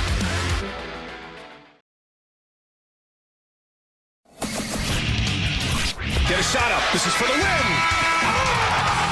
All of Detroit's sports teams live on Woodward. All of Detroit's sports coverage lives on Woodward Sports. Driving the best in Detroit sports coverage. Let me tell you about our friends over at the Fulling Warehouse in Hamtramck, because it is the home of the original football bowling game, 2 to play for $12, the unlimited open play, or you can pay $120 for a lane reservation for up to 10 people. $2 mystery beer machine, full bar. Check it all out, fullingwarehouse.com. All right, we are back here on the Morning Woodward Show live, woodwardsports.com, 9:30 in the morning. JB, how's it been so far? I was out last week, so I haven't really had much time with you, but what do you think so far? Me and Jeff normal or not really? Oh, you guys are hilarious. You like us better than Ermanni and Edwards? Oh, it's okay. No. This show is about having tough conversations, all right? 50-50. You know, JV. Politically correct. There's only one wrong answer. That's a rock and a hard place. Well, technically, me and JB watched the John Jones fight. Ryan did and you Braylon guys? didn't do that. Together? Oh, yeah. Nice, sick invite, boys. Well, I think he said that when we mentioned it the first time. He's like, sick Oh, invite, I boys. was there for it. I was there for Monday, then I died the rest of the week. I didn't show up for the rest of the week. No, Oh, JB's, man. he's perfect, man. He's cool, calm, collected. How happy were you guys that I was gone for a week? No one was happy. No one we were was actually happy. sad. We missed you. You guys are being wondering nice. where you were. Hoping you were healthy. Sam you did know? a nice job, but it's just, you could tell. There's, what are you even gonna me doing a show for so long with you. I mean, it's just chemistry. You can't teach it. It just happens. It's that connection you guys got. All right, look. Here's what I want to do. All right, I want to talk about two things, and then I want to get back to the Lions. First, I think we all saw what was going on with Buffalo. They restructured a few contracts. They opened up some cap space. Bills are going to go all in. That Josh Allen timeline's really ticking right now for Buffalo. I want to talk about the AFC contenders for 3 minutes. Mm-hmm. Then I want to get back to the Lions because there's still a lot of moves they can and should make that I want to ask you about. But in the AFC, Jeff, if we're honest, all right, Cincinnati just lost a ton of assets on the defensive side of the ball. KC won a Super Bowl rebuilding. Outside of Kansas City, I would only argue, even though they lost a ton, that Cincinnati are contenders because of who Joe Burrow is. But even then, after that, what is it, Jeff? It is complicated because there's so many good quarterbacks and there's so many good rosters. But I think there's only one class team in the AFC, just like I only think there's one class team in the NFC now. I think two in the NFC. I would say Philly and San Francisco. And I would go maybe two, unfortunately, in the AFC with Cincinnati and Kansas City. But Broncos spending spree. Sean Payton. Russell Wilson likely to have a bounce back year. I mean, just Justin Herbert another just year look to at the add to West. his resume. Just look at the AFC West. I mean, look at the Raiders and what they've done now with Jimmy Pittsburgh G. had a winning record last year. Yeah. The Ravens with Lamar Jackson, you think will be relevant. They were 8-3 with him before he got hurt. It's a complicated AFC to me. I don't know who's real and who isn't. For me to say Jacksonville is real, I think is premature. Even I though like I think Jacksonville Trevor Lawrence a lot. is phenomenal. I was gonna bring them up, but I don't want to say they're legitimate. I think there's a lot of teams that are close. Is that more accurate? I think Jacksonville's close. Calvin Ridley makes them instantly better. I like what they have defensively. Trevor Lawrence, one more year under Doug Peterson. I like everything about Jacksonville. I just wouldn't come out and say, they're on the level of Kansas City and Cincinnati, but they're close. Man, I have a tough time selling myself on Pittsburgh, Baltimore, Denver, even though Denver, I mean, they really hit a home run in free agency. They've done honestly, well. and I did this, and I feel like I'm going to do this again. It's like, You're going to pick them to win the division, Don't touch aren't you? the stove, and I keep touching it. Yeah, you are, and you know what? I don't blame you. I'm not picking them to win the division, but I think they'll be significantly better this year. They're I gonna can be see the Broncos being a 10-win team. Like, if they don't win 10, 11 games, I would be shocked. no. Yeah. Even in the AFC. You know why? Because they have the best defense you could argue in the AFC. They've added Sean Payton, Russell Wilson. I mean, it's common sense here. They upgraded the offensive line and brought in Sean Payton. I'm pretty sure he's going to be better. And he'll fix Russell Wilson. I would think so. I mean, he has to.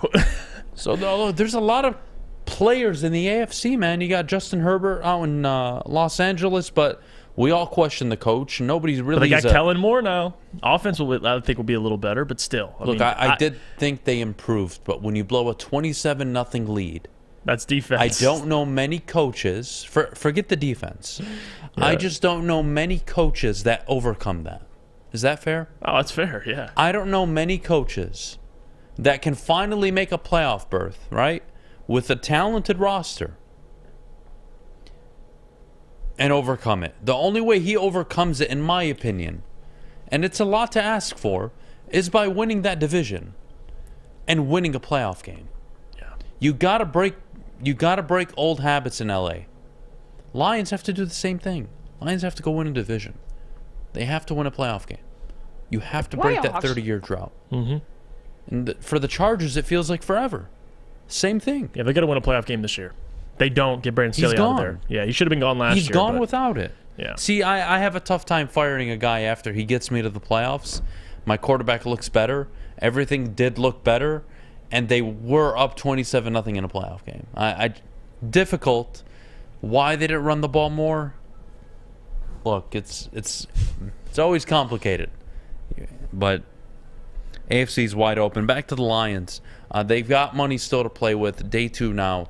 What do you want to see them do? Do they go after a linebacker? Yeah, they got about $20 million left. And now what should they do is an interesting question. I think there's a couple different positions you're looking for them to fill. I think running back is super important. Jamal Williams specifically.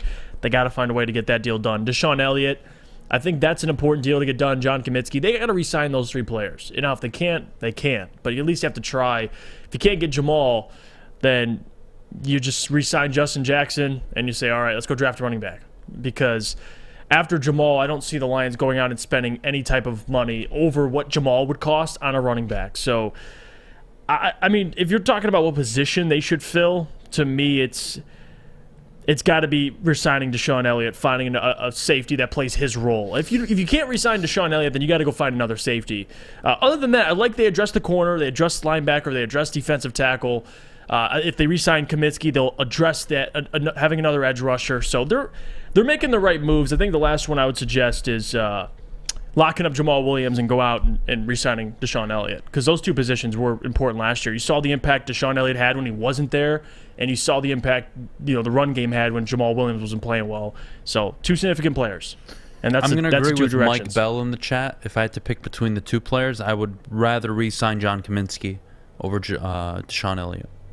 Fair? I would. If you had to pick between the 2, I'm not saying you can't get both, but I would go with Elliott because AG, the amount of DBs he uses. I would expect them to draft Elliott, high for a DB as well, even though they signed Cam Sutton. No, true, but also John Kaminsky. I mean, I like him, but if you have Aiden, let's say you draft a Jalen Carter.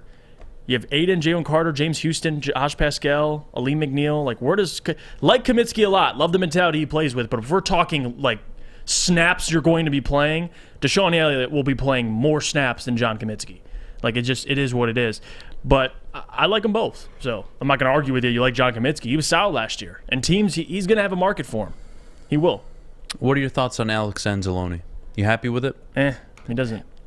It's like I shouldn't say I'm elated for it. I'm happy for it. It is what it is. They had to sign it, and I think it gives them security at the linebacker position. If they can't do it, I don't want to rag on him because again, he had, and for him, his best season. He did. I thought he was very good at times and also very bad. Yeah. I'm not going to put generalities on him, but what I am going to say is, I still think they can get better, and I do think taking a swing on a Jack Campbell would be very beneficial. I do think he's outright the best linebacker coming out. I think day 1 he's the best linebacker on your team. I just don't know if that's going to happen. I don't know, 1, if he'll be available, and 2, maybe this re-signing is Brad Holmes saying, I'm going to pause for 1 more year. I'm going to go all in on the defensive line and secondary. And I'll evaluate linebackers next offseason when I actually have a ton of money to spend. And of course, I still have the draft to fall back to if I need to. So to me, if I were to really psychoanalyze the Anzalone signing, to me, it's Brad Holmes buying himself time. Yeah. I don't think he signs a linebacker. I would be shocked if he did. And I don't think he takes a swing on a linebacker in the 2nd round. I don't. That would be my guess. My guess is he goes interior, edge, corner, and a hybrid safety in the 3rd round, maybe. That would be my guess. Yeah, because again, if we talk about if you're at 48, I think 4 of those first 5 picks are going to be. If you're at 48 and you have to trade up, it's either going to be for a corner. Well, you can afford it though. No, you can. I'm not saying you can't, but you'd have to decide: is it going to be for a corner or a linebacker? Could you get a Forbes or could you get a Jack Campbell? Well, I that's think, the thing, I think you right? can make an argument probably for both, depending on who they take at 18. Well, look, I think that he's matters. a fine option. Or Trent Is he Simpson. an ideal option? Is he a preferred option? No, he isn't. But again, Anzalone does a job, and he does it okay. Yeah, and he's trusted. They can rely And on he him. is to be fair, he's a very good communicator. He is, yeah. So there are perks to him. As with everybody, there's always pros and cons. But to me, this is Brad Holmes saying, I'm taking a year off of linebackers. I got Malcolm, Derek Barnes, Alex Anzalone. We're going to ride with it this year. If linebackers is the Achilles heel of our defense this year, so be it. I'll address it next offseason. I don't see him doing it this year. Yep. I just don't see it. The money's there, but again, I'm trying to talk myself into him doing it. I just don't see it. I just don't. And some of these comments, too, just talking about his contract itself. Jesse says, would you guys rather have David Long from the Titans and Alex Anzalone? I would have because he went cheaper than I thought. And I don't know if that has to do with Miami. I mean, he's signing with the Miami Dolphins. Of course, David Long. He's going to take a little less money. I think him signing with the Lions versus signing with the Miami Dolphins, it's probably different asking prices, but that's just me. Joey Two-Time says Jermaine Pratt went for basically the same price as Anzalone as well. What kind of year did Jermaine Pratt have last year? Because I don't know off the top of my head. Tell me after the break. We got to go to break. When we get back, check it we'll out. continue the conversation. Then we'll get to mailbag at 9:50. But before we go, I got to tell you about my good friends over at Lady Jane's Haircuts for Men. Open 10 to 8, 7 days a week. Walk in anytime. No appointment necessary. They're awesome stylists. Will take care of you like they always take care of me. So walk into any Lady Jane's. No appointment necessary. Let them know Woodward Sports sent you, of course. Lady Jane's. It's wicked awesome. The sports marketing agency would not be who we are without great community partners like Higuera Health and Carol Zuniga. It's an awesome opportunity to partner with your organization. Higuera Health is a comprehensive behavioral health organization. We serve children through older adults with mental health, substance use, and developmental disabilities across Western Wayne counties, and really excited to now be in downriver communities as well. Give us a call at 734-458-4601. We don't like to brag that we are the toughest sports network in Detroit, but we do have a guy named Darren McCarty on our side. Lemieux and McCarty, who've had a good knockdown drag up. There they go, right on the whistle. They were talking to one another. Woodward Sports. All right, we're back here on the Morning Woodward Show live, woodwardsports.com. Adam Beydoun, Jeff Iafrate. Make sure you guys like the video. Of course, as always, if you didn't get a chance to catch it live, go ahead and find us on Apple Podcast or Spotify, whatever podcasting platform you use. Will be available on all of them. Check them out. Leave us a good 5-star review. Well, actually 4 because Jeff's hair right now. When his hair grows back, go back, edit it, make it 5 stars. Fair? Fair. All right, very good. Fair. Jeff, here's what I got for you. Let's go to the people for a little bit. Let's go to the chat. You had some comments. Talk to me. Linebacker situation. What was going on? Yeah, Joey followed up. I did not expect Pratt to get that much money. Never mind Anzalone. Linebacker contracts are all over the place this year. Actually, even between Jermaine Pratt, he's actually in Jermaine's 2 years younger than Anzalone, and at the same time he was a little better in coverage. But if you look at their stats, just overall, Alex Anzalone, over 120 total tackles on the season, 1.5 sacks, a forced fumble, an interception, and 6 pass deflections. And then you have Jermaine, who had 100 total tackles, missed some time as well, but still a sack, a forced fumble, 2 picks, 10 pass deflections. Still really productive. But again, and that's the thing too with David Long. And what I was trying to say is, the difference is with David Long signing with Miami is the benefits of not only going to Miami and playing in Miami, but no state taxes. You're playing on a contending team immediately. If he comes to the Lions, it's a little different. You got to pay a little more for somebody to come to Detroit. It's not like it's a terrible place to go to, but the weather, the team, it's not Miami. So what they got Anzalone for, I'm not mad at. It's not bad. It's a 3-year deal, but still, some of those things you can find a way out of that deal if Anzalone completely stinks. But he is Dan Campbell's guy, and he's the coaching staff's guy. Everybody loves him, especially the defensive coaching staff. So I got no problem with it. I don't. And they're going to probably draft his replacement this year. So we'll see. All right, Jeff, I got to ask you.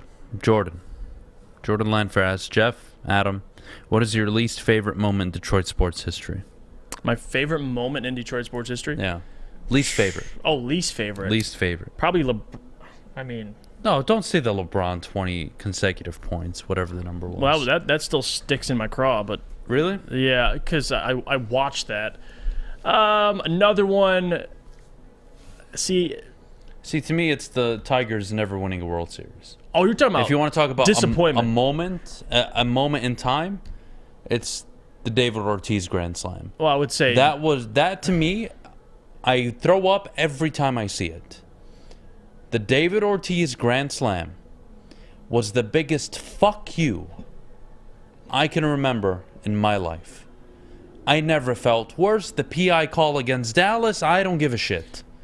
There's nothing in my life that's been worse than that David Ortiz Grand Slam. That was the downfall of the Detroit Tigers. I'll throw another one in there.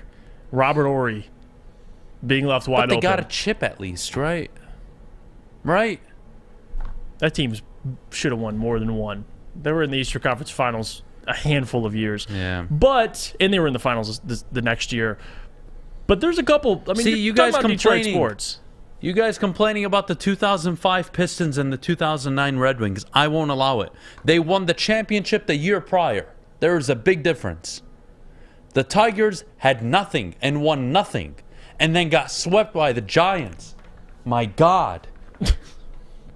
Armando Galarraga, blown perfect game. Oh, that was son of a bitch. Jordan says it's hard to pick one. Yeah. There's so many. Vladdy's limo incident. Dabber, why? It's depressing. I mean, what are we doing here? We said least favorite moment, not depressing moment. Come on.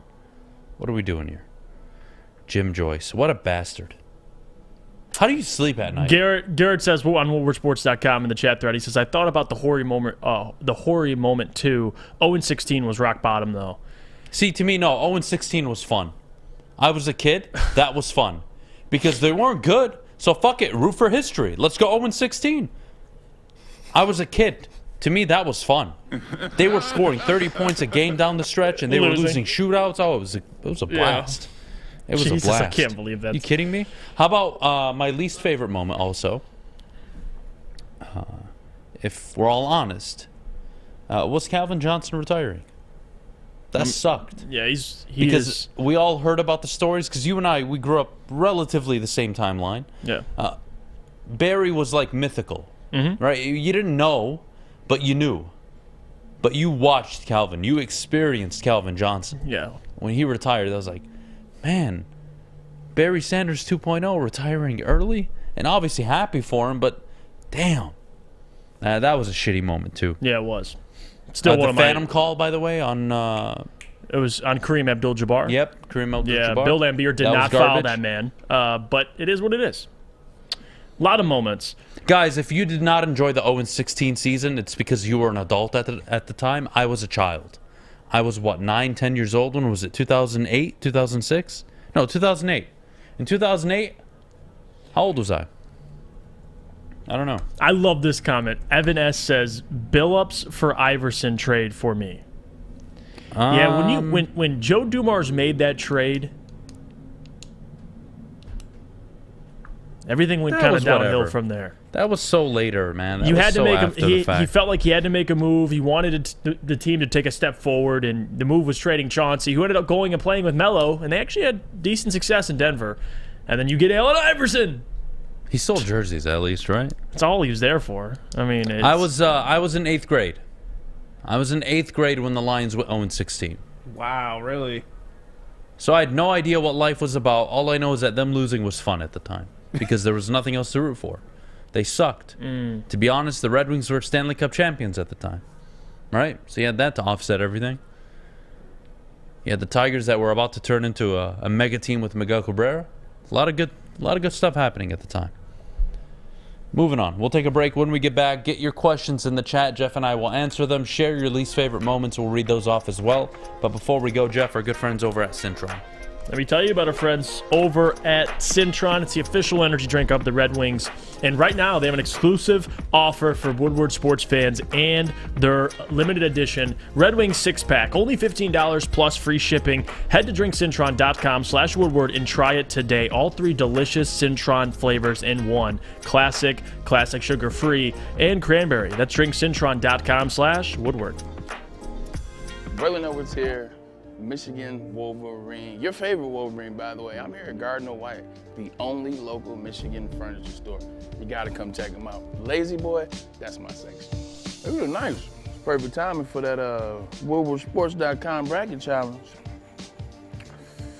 A couple of these. Ooh, how good are you? Do you think your bracket's gonna be the best? Or if you think you got the best bracket in Detroit, go to WoodwardSports.com and sign up for the bracket challenge now. Because you know what you can get? $1,000 cash and a couple of these chairs for the crib. WoodwardSports.com. Sign up for the bracket challenge.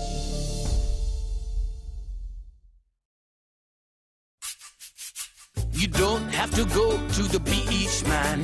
You don't have to get your butt crack full of sand. You just need a little chili peppers, man, to get that glowing beach chili peppers tan. Woo! With 26 locations in the Metro Detroit area and more coming, Chili Peppers Tanning is where you'll find the cleanest salons in the D. Join the Pepper Club for the best deals on unlimited tanning. Head to chilipepperstanning.com. You just need a little chili peppers, man. Woodward Avenue, the first paved road in America. Woodward Sports, the first sports network born in Detroit and made for Detroit. At Alta, uptime matters. Alta Equipment has everything you need to get any job done. If you have a big project coming up, well, Alta Rent has you covered. Call them today, 844-GO-TO-ALTA. That's 844-GO-TO-ALTA today. You know, I've been having some problems lately outside of work. And I don't know what's going on, but my feed recently has been some really suspect shit. And I don't know what's going on Twitter. So Elon, figure it out. I got some weird people showing up. Some dude wears makeup. I don't know if you know him. I think his name is Marsh. Keeps showing up on my feed. It's the weirdest shit ever. I've never seen that. I don't Dude, watch. It's going to show up on your feed soon. Fucking with me. Damn. Some weird shit going on, man. Some stuff I don't want to see. I got to use that. What do they call it? That mute button? Is that what it is? Where you mute words or something? I don't know. Yeah, you could do that. I got to get my social media game up. What am I doing here? A lot of weird shit showing up on my timeline. I don't know what the hell I'm doing at 2 in the morning. Mailbag, Jeff and Adam, what are you guys most excited about next year with the Lions or the Pistons with Victor or Miller on the new roster potentially? Let's do Pistons. Let's not even talk about the Lions. Okay, right now. I'm excited. I know it's hard to be excited, and it's hard to see why anybody should be excited, but I am. I still like the future of this team. I know they stink, but you have the offseason, you have the draft. This team will get better, and you're going to get Cade back. So I am excited to see where they pick in the draft. That's the most exciting part for me. I can't believe I'm saying this. Because if you get number one... I actually am excited to see a lineup that features Cade Cunningham, Jaden Ivey, a healthy Cade Cunningham, by the way, Jaden Ivey, Jalen Duren. Look, we got to be fair. Wiseman's looked good since he's been in Detroit. He's looked really good. You add a Brandon Miller or Victor Wembanyama. It's nice. It's nice to be optimistic, but I'm only optimistic when they get rid of Dwayne Casey. Yeah. When he gets fired this offseason, you think what I did to celebrate Al Avila being gone was bad? Wait till this one. That's the next domino that needs to fall. Mailbag, should the Lions give the Chargers? Nope, not going to happen. Nope. Adrian asked Mailbag, what do you guys think about the reported interest from the Lions drafting Aiden O'Connell as a development backup quarterback? Great. Draft him in the 6th round. I don't care. Good. Move on. It's a 6th round draft pick. I'm not spending a 1st or 2nd. Mike so M says, Mailbag, if the Lions can't keep Jamal, how about signing Montgomery at the right price to replace him? No, having 2 backs that are always injured isn't ideal for me. Thank you. I'll Jesse pass. Adams asked, Mailbag, do you guys think the reason MCDC will last longer than Robert Saleh because he has hired better assistant coaches? No, I think... Because he has a quarterback, I think the reason why Dan Campbell will last longer than Robert Saleh is because Dan Campbell's GM didn't spend the number 2 overall pick on Malik Willis, which is what the Jets did with Zach Wilson. Had the Jets drafted anybody but Zach Wilson, they're a playoff team last year.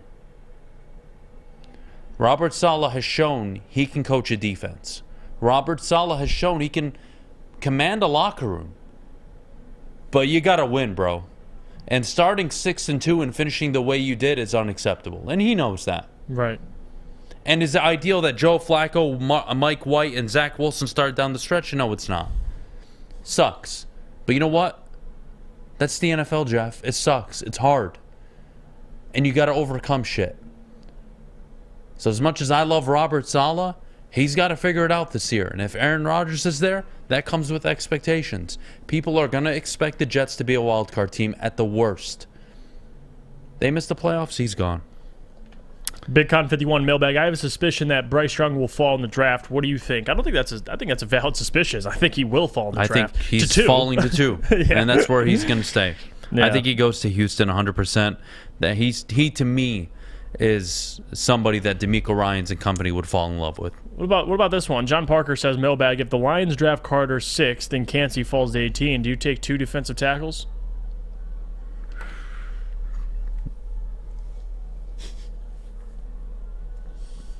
No. You don't. That's a really hard question.